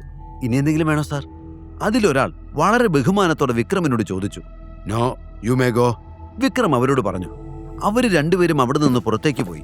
അപ്പോഴേക്കും ബൽറാം അതിലൊരു മദ്യക്കുപ്പി തുറന്ന് തന്റെ ഗ്ലാസ്സിലേക്ക് മദ്യം പകർന്നു. അയാളുടെ മുഖം അസ്വസ്ഥമായിരുന്നു. ഗ്ലാസ്സിലുള്ള മദ്യം ബൽറാം ചുണ്ടോട് ചേർത്തു. എന്താ വിക്രം നീ പറയുന്നത്? ഇവനാണോ ടൈഗർ? ബൽറാം പതിയെ ചോദിച്ചു. അയാൾ അഭിനവിന്റെ മുഖത്തേക്ക് സൂക്ഷ്മമായി നോക്കുന്നുണ്ടായിരുന്നു. യെസ് ബൽറാം, ടൈഗർ നമ്മുടെ ഗ്രൂപ്പിലെ എല്ലാവരെയും പരിചയപ്പെടണമെന്നാണ് ആഗ്രഹം. അതിനുശേഷം കമ്പനിയുടെ എല്ലാ ഉത്തരവാദിത്തങ്ങളും ടൈഗർ ഏറ്റെടുക്കും, വിക്രം സന്തോഷത്തോടെ പറഞ്ഞു. സോറി വിക്രം, എനിക്ക് നീ പറയുന്നതെല്ലാം കേട്ടിട്ട് ചിരി വരുന്നു. ഇവൻ ടൈഗറോ? നിനക്കെങ്ങനെ അത് മനസ്സിലായി? പിന്നെ ഇതെല്ലാം നീ തന്നെയല്ലേ പറയുന്നത്? അവനെന്താ ഊമയാണോ? ബൽറാം കളിയാക്കുന്നത് പോലെ പറഞ്ഞു. എടാ, നീ അവനെപ്പറ്റി ഇങ്ങനൊന്നും സംസാരിക്കരുത്, എനിക്കതിഷ്ടമല്ല, വിക്രം പറഞ്ഞു. അത് കേട്ടതും അഭിനവ് ചിരിച്ചുകൊണ്ട് ബൽറാമിനെ നോക്കി. എനിക്ക് നിങ്ങളുടെ ധൈര്യമൊക്കെ ഇഷ്ടപ്പെട്ടു. നിങ്ങൾ വലിയ ബിസിനസ്മാനൊക്കെ ആയിരിക്കാം, പക്ഷെ ആരുടെ മുന്നിലാണ് ഇരിക്കുന്നതെന്ന് നിങ്ങൾ മറക്കരുത്. എനിക്ക് അവകാശപ്പെട്ടത് ഏറ്റെടുക്കാൻ വേണ്ടി വന്നതാണ് ഞാൻ, അഭിനവ് തലയുയർത്തി പിടിച്ചു പറഞ്ഞു. അത് കേട്ട് വിക്രം അഭിമാനത്തോടെ അവനെ നോക്കി. ബൽറാം തന്റെ കണ്ണട ഊരി മേശപ്പുറത്ത് വെച്ചു. ഓക്കെ, സമ്മതിച്ചു. അപ്പൊ എവിടെയായിരുന്നു നീ ഇത്രയും നാൾ? ഒരു സുപ്രഭാതത്തിൽ വന്നിട്ട് ഞാനാണ് ബോസ് എന്ന് പറഞ്ഞാൽ എങ്ങനെയാ ഞാനിതൊക്കെ വിശ്വസിക്കുക? ബൽറാം ചോദിച്ചു. ഞാൻ എവിടെയായിരുന്നു എന്തായിരുന്നു എന്നൊക്കെ പിന്നെ സംസാരിക്കാം. ആദ്യം ഞാനാണ് ടൈഗർ എന്ന് തെളിയിക്കാൻ എന്താ ചെയ്യേണ്ടതെന്ന് പറ, അഭിനവ് ചോദിച്ചു. അവന്റെ സംസാരം കേട്ട് വിക്രമിന് ഒരുപാട് സന്തോഷമായി. ബൽറാം അപ്പോഴും അഭിനവിനെ സംശയത്തോടെ നോക്കുകയായിരുന്നു. MK ഗ്രൂപ്പിൽ ബൽറാമിന്റെ സ്ഥാനം അത്ര ചെറുതല്ല. ഗ്രൂപ്പിന്റെ പ്രധാനപ്പെട്ട തീരുമാനങ്ങളിൽ ബൽറാമിന്റെ ഇടപെടൽ ഉണ്ടാകും. തന്റെ മകനാവാൻ പോലും പ്രായമില്ലാത്ത ഒരുത്തൻ തന്നെ ഭരിക്കുന്നത് ബൽറാമിന് സങ്കല്പിക്കാൻ പോലും കഴിയില്ലായിരുന്നു. എന്നോട് കൊമ്പ് കോർക്കാൻ നീ തയ്യാറാണോ? ഒരു റൗണ്ട് നീ എന്നോട് മുട്ടി നിൽക്കുകയാണെങ്കിൽ നീ ടൈഗർ ആണെന്ന് ഞാൻ അംഗീകരിക്കാം. എന്നാൽ അതിന് പറ്റില്ലെങ്കിൽ വിക്രമന്റെ കയ്യിൽ നിന്നും എന്തെങ്കിലും നക്കാപ്പിച്ച വാങ്ങിയിട്ട് ഇവിടുന്ന് സ്ഥലം വിട്ടോണം. അല്ലാതെ വിക്രം കണ്ണടച്ച് വിശ്വസിച്ച പോലെ ഞാൻ വിശ്വസിക്കില്ല, ബൽറാം ഗൗരവത്തോടെ പറഞ്ഞു. അത് കേട്ടതും വിക്രം അതിനെ എതിർക്കാൻ തുടങ്ങി. ബൽറാം, വേണ്ട, ഇത് ശരിയല്ല. നമ്മുടെ കുട്ടിയെ നമ്മൾ തന്നെ അവിശ്വസിക്കരുത്, വിക്രം പറഞ്ഞു. എന്നാൽ ബൽറാം അതൊന്നും ശ്രദ്ധിച്ചില്ല. അയാൾ അഭിനവന്റെ മറുപടിക്കായി അവന്റെ കണ്ണുകളിൽ സൂക്ഷ്മമായി നോക്കി. അഭിനവ് മേശപ്പുറത്തൊരു ഗ്ലാസ്സിൽ ഒഴിച്ചു വെച്ചിരുന്ന മദ്യമെടുത്ത് വായിലേക്ക് കമഴ്ത്തി. ശേഷം ഗ്ലാസ് ടേബിളിലേക്ക് ശക്തിയായി വെച്ചു. അത് കണ്ടപ്പോൾ ബൽറാം ഒരു നിമിഷം സഞ്ജയെ ഓർത്തു. കാലിന്മേൽ കാലെടുത്ത് വെച്ച് അഭിനവ് പറഞ്ഞു, സമയവും സ്ഥലമൊക്കെ പറഞ്ഞു, ഞാൻ റെഡി, ഇന്ന്, ഇപ്പോ, ഇവിടെ. ബൽറാം ആവേശത്തോടെ അതും പറഞ്ഞ് എഴുന്നേറ്റു. അത് കണ്ട് വിക്രം ഞെട്ടി. ബൽറാമിനെ പോലെ ഒരാൾ വെറുമൊരു പയ്യനായ അബി എങ്ങനെ നേരിടുമെന്ന് ഓർത്തപ്പോൾ അയാൾക്ക് വല്ലാത്ത ഭയം തോന്നി. അഭിനവിനെ അനാവശ്യമായ ഒരു പ്രശ്നത്തിൽ കൊണ്ടുപോയി ചാടിക്കാൻ വിക്രം ആഗ്രഹിച്ചിരുന്നില്ല. അങ്കിൾ, ഇതിന് തടസ്സം നിൽക്കരുത്. ഇന്ന് ബൽറാമിനുണ്ടായ സംശയം നാളെ വേറെ ആർക്കെങ്കിലും ഉണ്ടാവാം. തുടക്കത്തിൽ തന്നെ ഇതൊക്കെ പരിഹരിച്ച് മുന്നോട്ട് പോകുന്നതാണ് നല്ലത്, അഭിനവ് ബൽറാമിന്റെ മുഖത്തേക്ക് രൂക്ഷമായി നോക്കിക്കൊണ്ട് പറഞ്ഞു. സഞ്ജയുടെ അതേ ഗൗരവമാണ് ബൽറാം അപ്പോൾ അവനിൽ കണ്ടത്. വളരെ ചെറുപ്പം മുതൽ തന്നെ സഞ്ജയ് മകനെ കിക്ക് ബോക്സിംഗ് പരിശീലിപ്പിച്ചിരുന്നു എന്ന് ബൽറാമിനറിയാം. സഞ്ജയുടെ മകനാണെങ്കിൽ അവൻ ഉറപ്പായും പരിശീലനം തുടരും. 5 വയസ്സുകൊണ്ട് കിക്ക് ബോക്സിംഗിന്റെ ബാലപാഠങ്ങൾ യഥാർത്ഥ ടൈഗർ പഠിച്ചിട്ടുണ്ട്. പോരാടി തുടങ്ങുമ്പോൾ തന്നെ അത് ടൈഗർ ആണോ അല്ലയോ എന്ന് തിരിച്ചറിയാൻ കഴിയും. അതുകൊണ്ടാണ് അവനുമായി അങ്ങനെ ഒരു മത്സരം നടത്താമെന്ന് ബൽറാം തീരുമാനിച്ചത്. എന്നാൽ കിക്ക് ബോക്സിംഗ് ചാമ്പ്യനായ ബൽറാമുമായി പിടിച്ചു നിൽക്കാൻ അബിക്ക് കഴിയില്ല എന്നാണ് വിക്രം കരുതിയത്. എന്നിട്ടും എന്തിനാണ് അവൻ ഇതിന് സമ്മതിച്ചതെന്ന് വിക്രമിന് മനസ്സിലായില്ല. പിന്നീട് ഇനി എല്ലാം വരുന്നിടത്ത് വെച്ച് കാണാമെന്ന് വിക്രമും തീരുമാനിച്ചു. വൈകാതെ ബൽറാമും അബിയും വിക്രമും ഒരു പ്രൈവറ്റ് അരീനയിലെത്തി. അവിടെ മറ്റാരും ഉണ്ടായിരുന്നില്ല. ബൽറാം വല്ലാത്ത ആവേശത്തോടെ തന്റെ കോട്ട് അഴിച്ചു മാറ്റി ഒരു വശത്തേക്ക് എറിഞ്ഞു. ശേഷം ഷർട്ടിന്റെ സ്ലീവ് മടക്കി ഉയർത്തിവെച്ച് വില കൂടിയ വാച്ച് കയ്യിൽ നിന്ന് അഴിച്ചു മാറ്റി. ഇതെല്ലാം ചെയ്യുമ്പോഴും ബൽറാമിന്റെ കണ്ണുകൾ അഭിനവിൽ തന്നെയായിരുന്നു. അഭിനവും തയ്യാറാവുകയായിരുന്നു. അവൻ തന്റെ സ്ലീവ് മടക്കി വെച്ചു. ബൽറാം അഭിനവിന്റെ അരികിലേക്ക് നടന്നു വന്നു. രക്ഷപ്പെടാൻ ഒരു ചാൻസ് കൂടി തരാം, നന്നായി ആലോചിച്ചിട്ട് വന്നാ മതി. കിക്ക് ബോക്സിംഗിൽ ഞാൻ ഇതുവരെ തോറ്റിട്ടില്ല, ചത്തുപോകും നീ, ബൽറാം പറഞ്ഞു. ഇത് കേട്ടതും ടൈഗർ ചിരിച്ചു. തോൽക്കാത്തത് നിങ്ങൾ ഇതുവരെ എന്നോട് മുട്ടാത്തത് കൊണ്ടാണ് ബൽറാം. ഞാൻ ടൈഗർ, സഞ്ജയുടെ മകനാണ്, അഭിനവ് അതേ ഭാഷയിൽ മറുപടി പറഞ്ഞു. അത് കേട്ട് ബൽറാം അഹങ്കാരത്തോടെ ചിരിച്ചു. അതിനുശേഷം വിക്രമിന്റെ നേരെ തിരിഞ്ഞു. വിക്രം, നീ ആർക്ക് വേണ്ടി വെറ്റുവെക്കും? എനിക്കോ അതോ ഇവനോ? എന്റെ ടൈഗർ ഉള്ളപ്പോൾ ഞാൻ എന്തിനാ വേറൊരാൾക്ക് വേണ്ടി വെറ്റുവെക്കുന്നേ? വിക്രം ചോദിച്ചു. അത് കേട്ടതും ബൽറാമിന് ആവേശം കൂടി. നീ ഇതിന് പശ്ചാത്തപിക്കും വിക്രം. എന്റെ മുന്നിൽ നിന്ന് നീ നാണം കെടും. പിന്നെ കർച്ചീഫ് കൊണ്ട് മുഖം മറച്ചു പോകേണ്ടി വരും. അയാളെ കളിയാക്കിക്കൊണ്ട് ബൽറാം റിങ്ങിലേക്ക് പ്രവേശിച്ചു. അഭിനവും കയറുകൾക്കിടയിലൂടെ റിങ്ങിനുള്ളിൽ കയറി. അഭിനവ് ബൽറാമിനെ നോക്കി. നല്ല ഉയരവും അതിനൊത്ത തടിയുമുള്ള ആരോഗ്യവാനായ അയാളെ ശക്തി കൊണ്ട് അത്ര എളുപ്പത്തിൽ തോൽപ്പിക്കാൻ കഴിയില്ല. അഭിനവ് അതിനാൽ മനസ്സിൽ ചിലത് കണക്കുകൂട്ടി. വൈകാതെ ഇരുവരും തമ്മിൽ പോരാട്ടം ആരംഭിച്ചു. ബൽറാം അലറി വിളിച്ചുകൊണ്ട് അഭിനവിന്റെ നേരെ ഓടി. അയാൾ മുഷ്ടി ചുരുട്ടി അവനെ ഇടിച്ചു. ആദ്യത്തെ ആക്രമണമായതുകൊണ്ട് അഭിനവ് ഒന്ന് സ്തംഭിച്ചുപോയി. അഭിനവിന് ബൽറാമിനെ കണ്ടപ്പോൾ കലി കയറിയ ആനെ പോലെ തോന്നി. ബൽറാം വീണ്ടും അഭിനവിന്റെ മുഖം ലക്ഷ്യമാക്കി ഇടിക്കാൻ ശ്രമിച്ചു. എന്നാൽ അയാളുടെ മുഷ്ടി അഭിനവിന്റെ മൂക്ക് തകർക്കുന്നതിന് മുൻപ് തന്നെ അവൻ ഒഴിഞ്ഞു മാറി. ബൽറാമിന്റെ മുഖത്ത് അപ്പോഴും ഒരു ചിരി ഉണ്ടായിരുന്നു.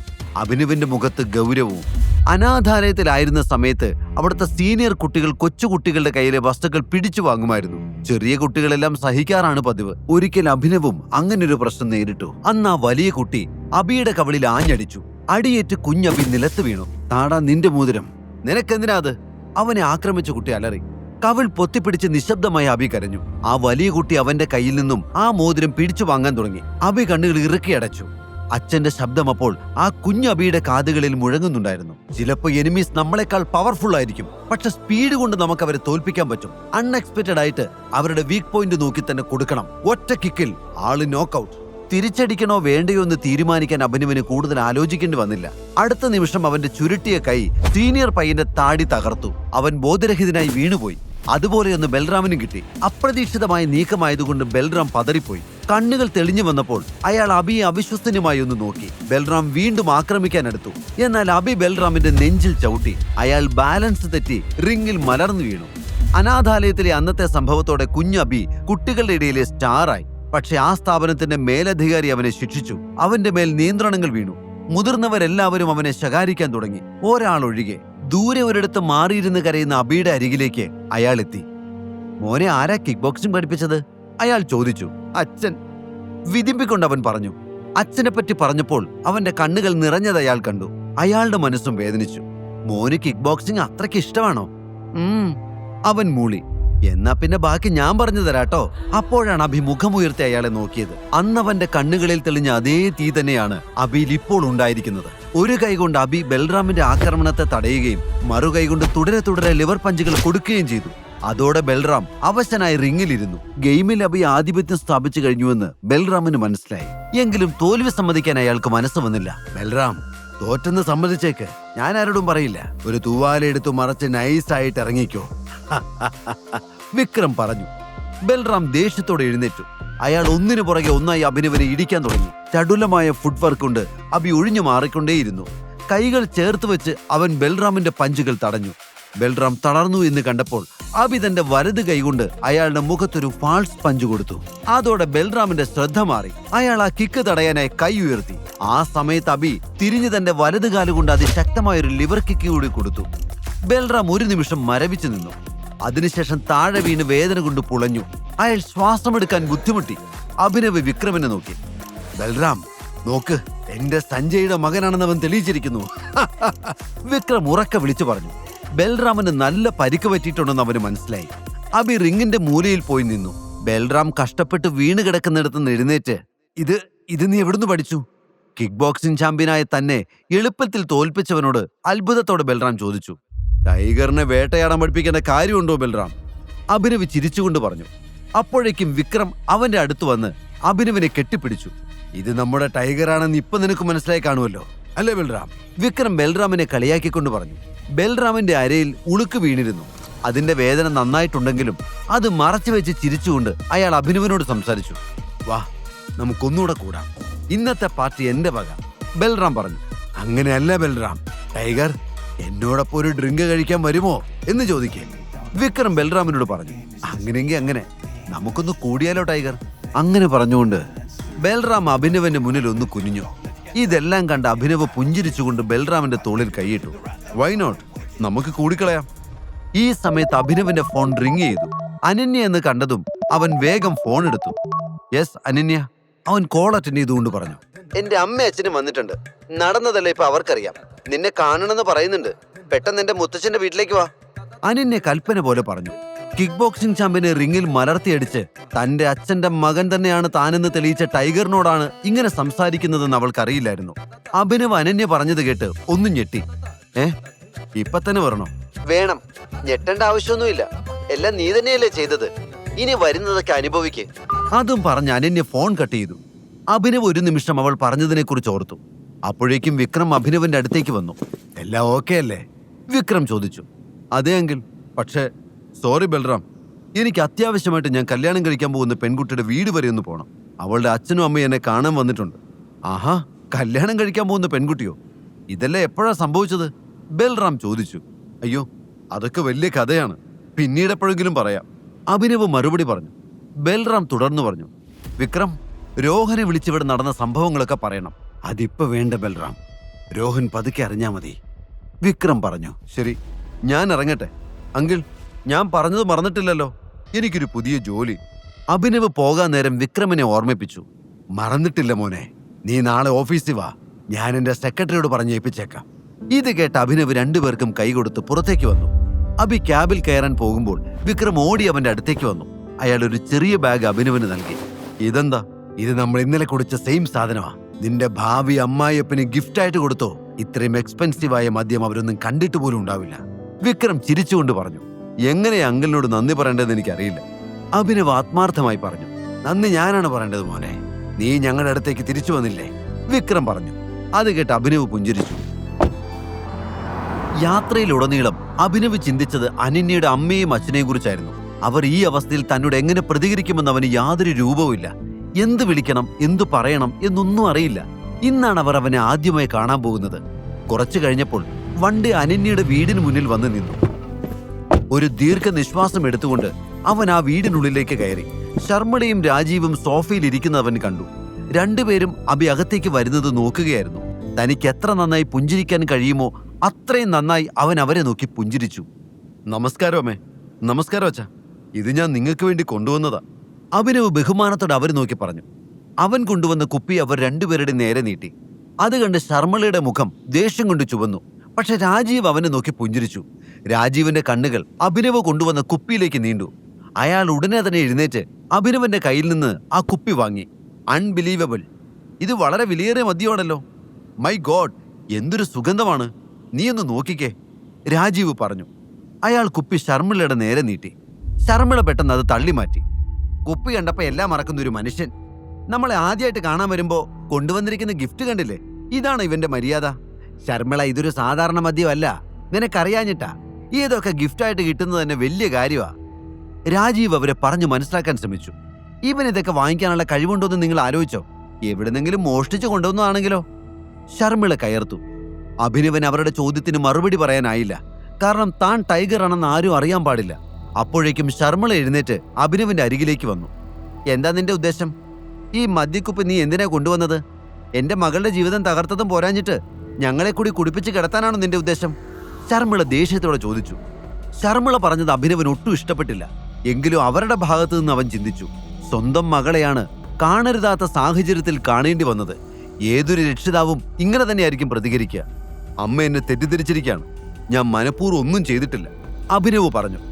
അപ്പൊ എന്റെ മകളോടൊപ്പം ആ മുറിയിലുണ്ടായിരുന്നത് നിന്റെ പ്രേതമാണോ?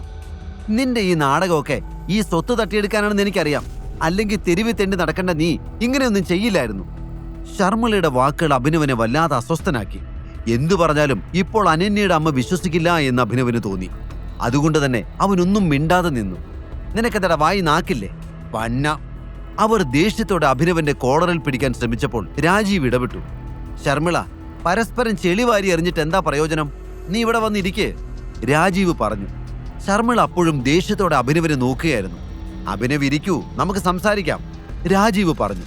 അത് കേട്ടതും അഭിനവ് അവരുടെ അരികിൽ ചെന്നിരുന്നു. കാര്യമൊക്കെ ഞങ്ങൾക്ക് മനസ്സിലായി. അനന്യയ്ക്കും തനിക്കും ഒന്നും അറിയില്ല. ഇതൊരു ട്രാപ്പായിരുന്നു എന്ന് എനിക്കും ഇപ്പൊ തോന്നുന്നുണ്ട്. ചിലപ്പോ ഇങ്ങനെയൊക്കെ നടക്കണമെന്നായിരിക്കും ദൈവനിശ്ചയം. എല്ലാവരും അറിഞ്ഞ സ്ഥിതിക്ക് ഇനി നിങ്ങൾ തമ്മിലുള്ള വിവാഹം നടക്കട്ടെ, രാജീവ് പറഞ്ഞു. അത് കേട്ട് അഭിനവ് തലയാട്ടി.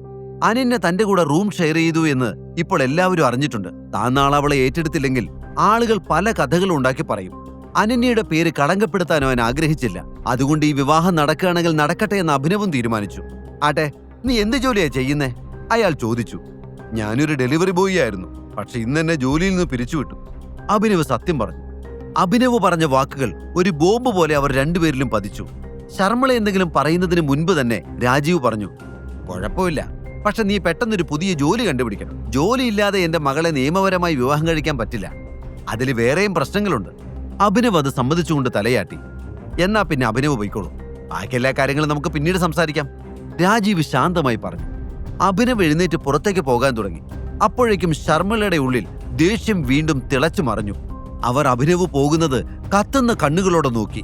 പോക്കറ്റിൽ 10 രൂപയില്ല, പക്ഷെ അഹങ്കാരത്തിന് ഒരു കുറവുമില്ല. അവൻ പറഞ്ഞത് കേട്ടില്ലേ, ഒരു ഡെലിവറി ബോയ് ആയിരുന്നത്രേ. എന്നാൽ ആ ജോലി പോലും ഇപ്പൊ ഇല്ല. ഇനി പുതിയത് കണ്ടുപിടിച്ചിട്ട് വേണം ജീവിക്കാൻ. ഇതുപോലൊരുത്തിന് ആരെങ്കിലും ജോലിക്ക് വെക്കുന്നു നിങ്ങൾക്ക് തോന്നുന്നുണ്ടോ? ശർമ്മിള രാജീവിനോട് ചോദിച്ചു. ഇത് കേട്ട് അഭി തിരിഞ്ഞു നോക്കി. വെക്കും, എന്തായാലും നിങ്ങളുടെ മകളുടെ കഴുത്തിൽ താലി കെട്ടുമ്പോൾ എനിക്കൊരു നല്ല ജോലി ഉണ്ടായിരിക്കും. അഭിനവ് ശർമ്മളെ നോക്കി പറഞ്ഞു. ഉണ്ടാവും, കളക്ടർ ഉദ്യോഗം തന്നെ നിനക്ക് കിട്ടും. ശർമ്മള കളിയാക്കി. ഇത് കേട്ടതും രാജീവ് എഴുന്നേറ്റ് അഭിനവന്റെ അരികിലേക്ക് ചെന്നു. എനിക്ക് നിന്റെ കോൺഫിഡൻസ് ഇഷ്ടമായി. ആത്മവിശ്വാസം കൊണ്ട് എന്തും നേടിയെടുക്കാൻ കഴിയുമെന്നാണ് ഞാൻ വിശ്വസിക്കുന്നത്. യാതൊരു ബുദ്ധിമുട്ടും അറിയിക്കാതാണ് ഞാൻ എൻ്റെ മോളെ വളർത്തിയത്. നിന്റെ കയ്യിലേക്ക് ഏൽപ്പിക്കുമ്പോഴും അവളെ ആ രീതിയിൽ നോക്കാൻ നീ പ്രാപ്തനായിരിക്കണം. വേറെ ഒന്നും എനിക്കൊരു പ്രശ്നമല്ല, രാജീവ് പറഞ്ഞു. ഇത് കേട്ട് അഭിനവന്റെ മുഖത്ത് വലിയൊരു പുഞ്ചിരി വിരിഞ്ഞു. ശർമ്മളയും രാജീവും അവിടെ നിന്ന് അകത്തേക്ക് പോയി. നേരം ഒരുപാട് വൈകിയിരുന്നു. ഈ സമയത്ത് തനിക്ക് വീട്ടിലേക്ക് പോകാൻ യാതൊരു വാഹനവും കിട്ടില്ല എന്ന് അഭിനവൻ അറിയാമായിരുന്നു. അതിനാൽ അനന്യയോട് സംസാരിച്ചിട്ട് അന്ന് അവിടെ കഴിയാമെന്ന് അവൻ തീരുമാനിച്ചു. അങ്ങനെ അഭിനവ് ആ വലിയ വീട്ടിൽ അനന്യയുടെ റൂം തിരഞ്ഞ് കണ്ടുപിടിച്ചു. എന്നിട്ട് അവൻ വാതിലിൽ മുട്ടി. കുറച്ച് സെക്കൻഡുകൾക്ക് ശേഷം അനന്യ വാതിൽ തുറന്നു. ഡാർലിംഗ്, നേരെ ഒരുപാട് വൈകി. ഇപ്പൊ എനിക്ക് തിരിച്ചു പോകാൻ പറ്റില്ല. ഇന്നൊരു രാത്രി ഞാൻ നിന്റെ കൂടെ റൂമിൽ അഡ്ജസ്റ്റ് ചെയ്തോട്ടെ. കളിയായി പറഞ്ഞുകൊണ്ട് അഭി അകത്തേക്ക് കയറാൻ ശ്രമിച്ചു. അനന്യ അവന്റെ മുന്നിൽ വാതിലടച്ചു. പക്ഷെ അഭിനവ് തന്റെ കാല് വെച്ച് വാതിലടയുന്നത് തടഞ്ഞു. അനന്യ വീണ്ടും വാതിൽ തുറന്നു. എന്താ? ദേഷ്യത്തോടെ അവൾ ചോദിച്ചു. കിടക്കാൻ കുറച്ച് സ്ഥലം താടൂ, അഭിനവ് പറഞ്ഞു. അതിന് എന്റെ മുറിയിലേക്കാണോ തള്ളി വരേണ്ടത്? എന്റെ ജീവിതം ഇങ്ങനെ ആയത് താൻ ഒരാള് കാരണോ? ഇനിയും മതിയായില്ല തനിക്ക്. മര്യാദയ്ക്ക് ഇവിടുന്ന് പോകാൻ നോക്ക്, ഇല്ലെങ്കിൽ തന്റെ കാല് 2 കഷ്ണമാക്കും ഞാൻ, അവൾ വാതിലടയ്ക്കാൻ ശ്രമിച്ചുകൊണ്ട് പറഞ്ഞു. അഭിനവ് തന്റെ കാൽ മാറ്റി. ഉടനെ വലിയ ശബ്ദത്തോടെ ആ വാതിലടഞ്ഞു. ഇവിടുത്തെ ജോലിക്കാർക്ക് കിടക്കാൻ പ്രത്യേക ഒരു ഏരിയ ഉണ്ട്, വേണമെങ്കിൽ അവിടെ പോയി കിടന്നു, അനന്യ അകത്ത് നിന്ന് വിളിച്ചു പറഞ്ഞു. അത് കേട്ട് അഭിനവിന് സങ്കടം തോന്നി. ഇനി എന്ത് ചെയ്യുമെന്ന് ചിന്തിച്ചുകൊണ്ട് അവൻ ആ ഡോർ ഹാൻഡിലിൽ പിടിച്ചു. അകത്ത് വാതിലിനിടയിലെ വിടവിലൂടെ അപ്പോഴും അഭിനവിന്റെ നിഴൽ കണ്ട് ഭയന്നു നിൽക്കുകയായിരുന്നു അനന്യ. ഇത്രയുമായിട്ട് അവൻ പോകാത്തത് എന്താണെന്ന് അവൾ ചിന്തിച്ചു. മേശപ്പുറത്തിരിക്കുന്ന കത്രിക എടുത്ത് അവൾ എന്തിനും തയ്യാറായി നിന്നു. അവൻ അപ്പോഴും അനന്യയുടെ മുറിയുടെ പുറത്ത് നിൽക്കുകയായിരുന്നു. ബാക്കി മുറികളിലൊന്നും തനിക്ക് സ്ഥലം കിട്ടില്ലെന്ന് അറിയാമായിരുന്നതുകൊണ്ട് അഭിനവ് ആ വീട്ടിലെ ജോലിക്കാർ ഉറങ്ങുന്നിടത്തേക്ക് പോയി. അവിടെ ഭാഗ്യവശാൽ ഒരു കട്ടിൽ ഒഴിഞ്ഞു കിടക്കുന്നത് അവൻ കണ്ടു. പകല് മുഴുവൻ അധ്വാനിച്ച് ക്ഷീണത്തോടെ വന്ന് കിടന്നുറങ്ങുന്ന ജോലിക്കാർ അവൻ വന്നതും അവരുടെ കൂടെ കിടന്നതും ഒന്നും ശ്രദ്ധിച്ചില്ല. ഓരോന്ന് ചിന്തിച്ച് അബി ഒന്ന് കണ്ണടച്ചപ്പോഴേക്കും നേരം ഒരുപാട് വൈകിയിരുന്നു. എങ്കിലും രാവിലെ നേരത്തെ തന്നെ അവൻ ഉണർന്നു. വിക്രം പറഞ്ഞതുപോലെ റെഡിയായി അവൻ SR പ്രൈവറ്റ് ലിമിറ്റഡ് എന്ന കമ്പനിയിലെത്തി. ഓഫീസിനുള്ളിലേക്ക് പ്രവേശിക്കാൻ നോക്കുമ്പോൾ അകത്തു നിന്നും സൗരവ് മേനോൻ ഇറങ്ങുന്നത് അവൻ കണ്ടു. സൗരവ് അവനെയും കണ്ടിരുന്നു. സൗരവ് കൗശലപൂർവ്വം അവനെ ഒന്ന് നോക്കി പുഞ്ചിരിച്ചു. സെക്യൂരിറ്റി, നിങ്ങൾ എന്ത് നോക്കി നിൽക്കുക? സൗരവ് അങ്ങനെ വിളിച്ചു പറഞ്ഞതും സെക്യൂരിറ്റിക്കാർ അവന്റെ അരികിലേക്ക് ഓടിയെത്തി. ഈ ദരിദ്രാവസ്ഥ അകത്തേക്ക് വിടരുത്. വിക്രം സാറിനെ ശല്യപ്പെടുത്താൻ ഇവൻ വന്നിരിക്കുന്നത്. ഇവനെങ്ങാനും അകത്തു പോയാൽ നിങ്ങളുടെ ജോലി തെറിക്കുന്നുള്ള കാര്യത്തിൽ യാതൊരു സംശയവും വേണ്ട. ഇത് കേട്ട ഉടനെ സെക്യൂരിറ്റിക്കാർ അഭിനവന്റെ വഴി തടഞ്ഞു നിന്നു. ഉടൻ സൗരവ് അഭിനവന്റെ അരികിലേക്ക് വന്നു. അഭിനവ്, ഞാൻ ഫ്രീ ആയിട്ട് നിനക്കൊരു ഉപദേശം തരാം. വല്ല കൂലിപ്പണിക്ക് പോയി ജീവിക്കാൻ നോക്ക്. നിന്റെ അച്ഛൻ വിക്രം സാറിന്റെ കാർ ഓടിച്ചിരുന്നു എന്നും പറഞ്ഞുകൊണ്ട് ചുമ്മാ ഇവിടെ ഇങ്ങനെ കയറി ഇറങ്ങരുത്. ഇത്രയ്ക്ക് അങ്ങോട്ട് സഹായിക്കാൻ അവര് നിന്റെ സുഹൃത്തുക്കളൊന്നുമല്ലല്ലോ. നിന്റെ അച്ഛൻ വിക്രം സാറിന്റെ വെറും ഒരു ഡ്രൈവർ മാത്രമായിരുന്നില്ലേ? സൗരവന്റെ വാക്കുകൾ കേട്ട് അഭിനവ് ചിരിച്ചു. ഓഫീസിന് മുന്നിൽ വെച്ച് അനാവശ്യമായ ഒരു പ്രശ്നമുണ്ടാക്കാൻ അവൻ ആഗ്രഹിച്ചില്ല. പക്ഷെ സൗരവനൊന്ന് കളിയാക്കണമെന്ന് അവൻ കരുതി. എന്നിട്ട് ഫോൺ കയ്യിലെടുത്ത് വിക്രമിന്റെ നമ്പർ ഡയൽ ചെയ്യാൻ ശ്രമിച്ചുകൊണ്ട് അബി അവനെ നോക്കി കുനിഞ്ഞ് കൈകൊണ്ട് വാപൊത്തിപ്പിടിച്ച് ഓച്ചാനിച്ച് നിൽക്കുന്ന ആക്ഷൻ കാണിച്ചു. ഓംബ്ര, അടിയനുടനെ പൊയ്ക്കോളാമേ. അവൻ പറഞ്ഞത് കേട്ട് സൗരവ് ദേഷ്യത്തോടെ മുന്നോട്ട് വന്നു. അപ്പോൾ അബി പറഞ്ഞു, എന്താടാ നിനക്ക് ഡ്രൈവർമാരുടെ ഒരു പുച്ഛം? വിക്രം സാറിന്റെ ജീവൻ സ്റ്റിയറിംഗിൽ പിടിച്ചിരുന്ന ആളായിരുന്നു എൻ്റെ അച്ഛൻ. അതൊന്നും നിന്നെപ്പോലുള്ള അമൂൽ ബേബിക്ക് മനസ്സിലാവില്ല. വിരലും വായിലിട്ട് പോയി നിന്റെ പണി നോക്കടാ. അപ്പോഴേക്കും കറുത്ത സ്കേർട്ടും വെളുത്ത ഷർട്ടും ധരിച്ച ഒരു പെൺകുട്ടി അവന്റെ അടുത്തേക്ക് നടന്നു വന്നു. അവൾ വന്ന ഉടനെ അഭിനവിനെ ഒന്ന് നോക്കി. ശേഷം സെക്യൂരിറ്റിക്കാരുടെ അടുത്തേക്ക് ചെന്നു. വിക്രമിന്റെ പേഴ്സണൽ സെക്രട്ടറി ജെന്നിഫർ ആയിരുന്നു അത്. നിങ്ങൾ പോയിക്കോളൂ, ഇയാളുടെ കാര്യം ഞാൻ നോക്കിക്കോളാം, അവൾ സെക്യൂരിറ്റിയോട് പറഞ്ഞു. ഇത് കണ്ട് സൗരവിന് തന്റെ ബോധം നഷ്ടപ്പെടുന്നത് പോലെ തോന്നി. അന്ന് പാർട്ടിയിലും ഇപ്പോൾ ഇവിടെയും അഭിനവ് സൗരവിനെ ഞെട്ടിച്ചു. ഈ രണ്ടിടത്തും അഭി നാണം കെടുന്നത് കാണാൻ സൗരവ് കാത്തിരുന്നു. എന്നാൽ നിരാശയായിരുന്നു ഫലം. സൗരവ് എന്തോ പറയാൻ വേണ്ടി ശ്രമിച്ചതും വിക്രമിന്റെ സെക്രട്ടറി ജെന്നിഫർ അവനോട് നിശബ്ദനായിരിക്കാൻ ആംഗ്യം കാണിച്ചു. അതോടെ അഭിനവിന്റെ മുന്നിൽ താൻ നാണം കെട്ടതുപോലെ സൗരവിന് തോന്നി.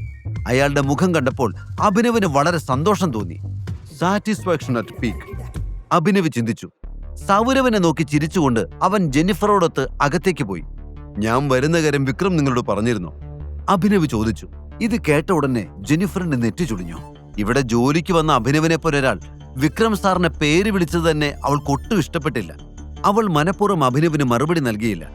ജെന്നിഫർ അഭിനവിനെ ഒന്ന് നോക്കുക പോലും ചെയ്യാതെ തന്റെ ക്യാബിൻ ഡോർ തുറന്ന് അകത്തേക്ക് കയറി. അഭിനവും അവളുടെ പുറകെ അകത്തേക്ക് കയറി. നിങ്ങൾ എന്റെ ചോദ്യത്തിന് ഉത്തരം തന്നില്ലല്ലോ, ചെവി കേൾക്കുന്നില്ലെന്നുണ്ടോ? അഭിനവ് ചോദിച്ചു. എക്സ്ക്യൂസ് മീ, ജെന്നിഫർ അഭിനവിനോട് പറഞ്ഞു. ശേഷം അവൾ മേശപ്പുറത്ത് എന്തോ പരുതാൻ തുടങ്ങി. അവളുടെ പെരുമാറ്റത്തിൽ നിന്നും അവൾക്ക് തന്നെ ഇഷ്ടമായില്ലെന്ന് അഭിനവിന് മനസ്സിലായി. ജെന്നിഫർ തന്റെ മേശപ്പുറത്ത് വെച്ചിരുന്ന ഒരു പേപ്പർ എടുത്ത് അഭിനവിന്റെ നേരെ നീട്ടി. അഭിനവ് ആ പേപ്പർ വാങ്ങി വായിക്കാൻ തുടങ്ങി. ആ പേപ്പറിൽ അഭിനവിന് ചെയ്യാൻ കഴിയുന്ന ജോലികളുടെ പേരുകൾ എഴുതിയിരുന്നു. അഭിനവ് ഏത് ജോലി ചെയ്യണമെന്ന് തീരുമാനിക്കാനുള്ള അവകാശവും വിക്രം അവന് നൽകിയിരുന്നു. അഭിനവ് ലിസ്റ്റിൽ ശ്രദ്ധ കേന്ദ്രീകരിച്ചു. അതിൽ ചില ജോലികളുടെ മുകളിൽ നക്ഷത്രചിഹ്നം ഇട്ടിരിക്കുന്നത് കണ്ട് അവൻ ജെന്നിഫറെ നോക്കി. ഇതിലൊക്കെ എന്താ സ്റ്റാർ ഇട്ടിരിക്കുന്നത്? അവൻ ജെന്നിഫറോട് ചോദിച്ചു. ഇതൊക്കെ വേക്കൻസി ഇല്ലാത്ത പോസ്റ്റുകളാണ്. സ്റ്റാർ ഉള്ള എല്ലാ പോസ്റ്റിലും നേരത്തെ തന്നെ എഫിഷ്യന്റ് ആയ ആളുകൾ ജോലി ചെയ്യുന്നുണ്ട്. ബാക്കിയുള്ളത് നിങ്ങൾക്ക് നോക്കാം, ജെന്നിഫർ പറഞ്ഞു. അഭിനവ് ആ ലിസ്റ്റ് ഒന്നുകൂടി പരിശോധിച്ചു. നിങ്ങൾക്ക് ചായ വേണോ അതോ കോഫിയോ? ജെന്നിഫർ ചോദിച്ചു. എനിക്ക് രണ്ടും വേണ്ട, എനിക്കിതിൽ പറഞ്ഞിരിക്കുന്ന മാനേജർ പോസ്റ്റ് മതി. അഭിനവ് അവളെ നോക്കി ചിരിച്ചുകൊണ്ട് പറഞ്ഞു. മിസ്റ്റർ, നിങ്ങൾക്ക് ഞാൻ പറഞ്ഞത് മനസ്സിലായില്ലേ? ആ പോസ്റ്റിൽ ഒഴിവില്ല. അതിന്റെ നേരെ സ്റ്റാർ ഇട്ടിരിക്കുന്നത് കണ്ടില്ലേ? ജെന്നിഫർ അക്ഷമയോട് പറഞ്ഞു. അതെനിക്കറിയാം, അഭിനവും ഗൗരവത്തോടെ തന്നെ പറഞ്ഞു. അറിഞ്ഞിട്ടാണ് ഇങ്ങനെയൊക്കെ സംസാരിക്കുന്നത്? ഓൾറെഡി ഫില്ലായ പോസ്റ്റിൽ നിങ്ങൾ എങ്ങനെയാ നിയമിക്കുന്നത്? അതോ ഇനി ആ ജീവനക്കാരെ കമ്പനിയിൽ നിന്ന് പുറത്താക്കണമെന്നാണോ പറയുന്നത്? ജെന്നിഫർ ദേഷ്യത്തോടെ ചോദിച്ചു. അങ്ങനെ ഞാൻ പറഞ്ഞില്ല, നീ വെറുതെ എഴുതാപ്പുറം വായിക്കാം. എന്താ നിന്റെ പേര്? അഭിനവ് ചോദിച്ചു. ജെന്നിഫർ, അവൾ ദേഷ്യത്തോടെ പറഞ്ഞു. അഭിനവിന്റെ ചോദ്യങ്ങൾ അവളെ പ്രകോപിപ്പിച്ചു. നോക്ക് ജെന്നിഫർ, നീ എനിക്ക് ലിസ്റ്റ് കൊണ്ടുവന്ന് തന്നു. ഞാനതിൽ എനിക്ക് ഇഷ്ടപ്പെട്ട പോസ്റ്റ് തെരഞ്ഞെടുത്തു. ഇതിലെന്താ തെറ്റ്? വിക്രമനോട് ചോദിച്ചിട്ട് തീരുമാനിച്ചാൽ മതി, അഭിനവ് പറഞ്ഞു. ഒരുപാട് ആലോചിച്ച് അഭിനവ് എടുത്ത തീരുമാനമായിരുന്നു SR ഗ്രൂപ്പിലെ മാനേജർ സ്ഥാനം ഏറ്റെടുക്കുക എന്നത്. തനിക്ക് അവകാശപ്പെട്ടതാണ് ഈ കമ്പനി. പക്ഷെ രോഹൻ വരുന്നതിന് മുൻപ് അവൻ അത് ഏറ്റെടുക്കാൻ കഴിയില്ലായിരുന്നു. അതുകൊണ്ടാണ് തൽക്കാലത്തേക്ക് അവൻ മാനേജർ സ്ഥാനം ആവശ്യപ്പെട്ടത്. അങ്ങനെയാകുമ്പോൾ അവൻ അനന്യയുടെയും അവളുടെ മാതാപിതാക്കളുടെയും മുന്നിൽ നട്ടെല്ല് നിവർത്തി നിൽക്കാൻ കഴിയും. എന്നാൽ ജെന്നിഫർ അഭിനവിന്റെ പെരുമാറ്റം ഒട്ടും ഇഷ്ടമായില്ല.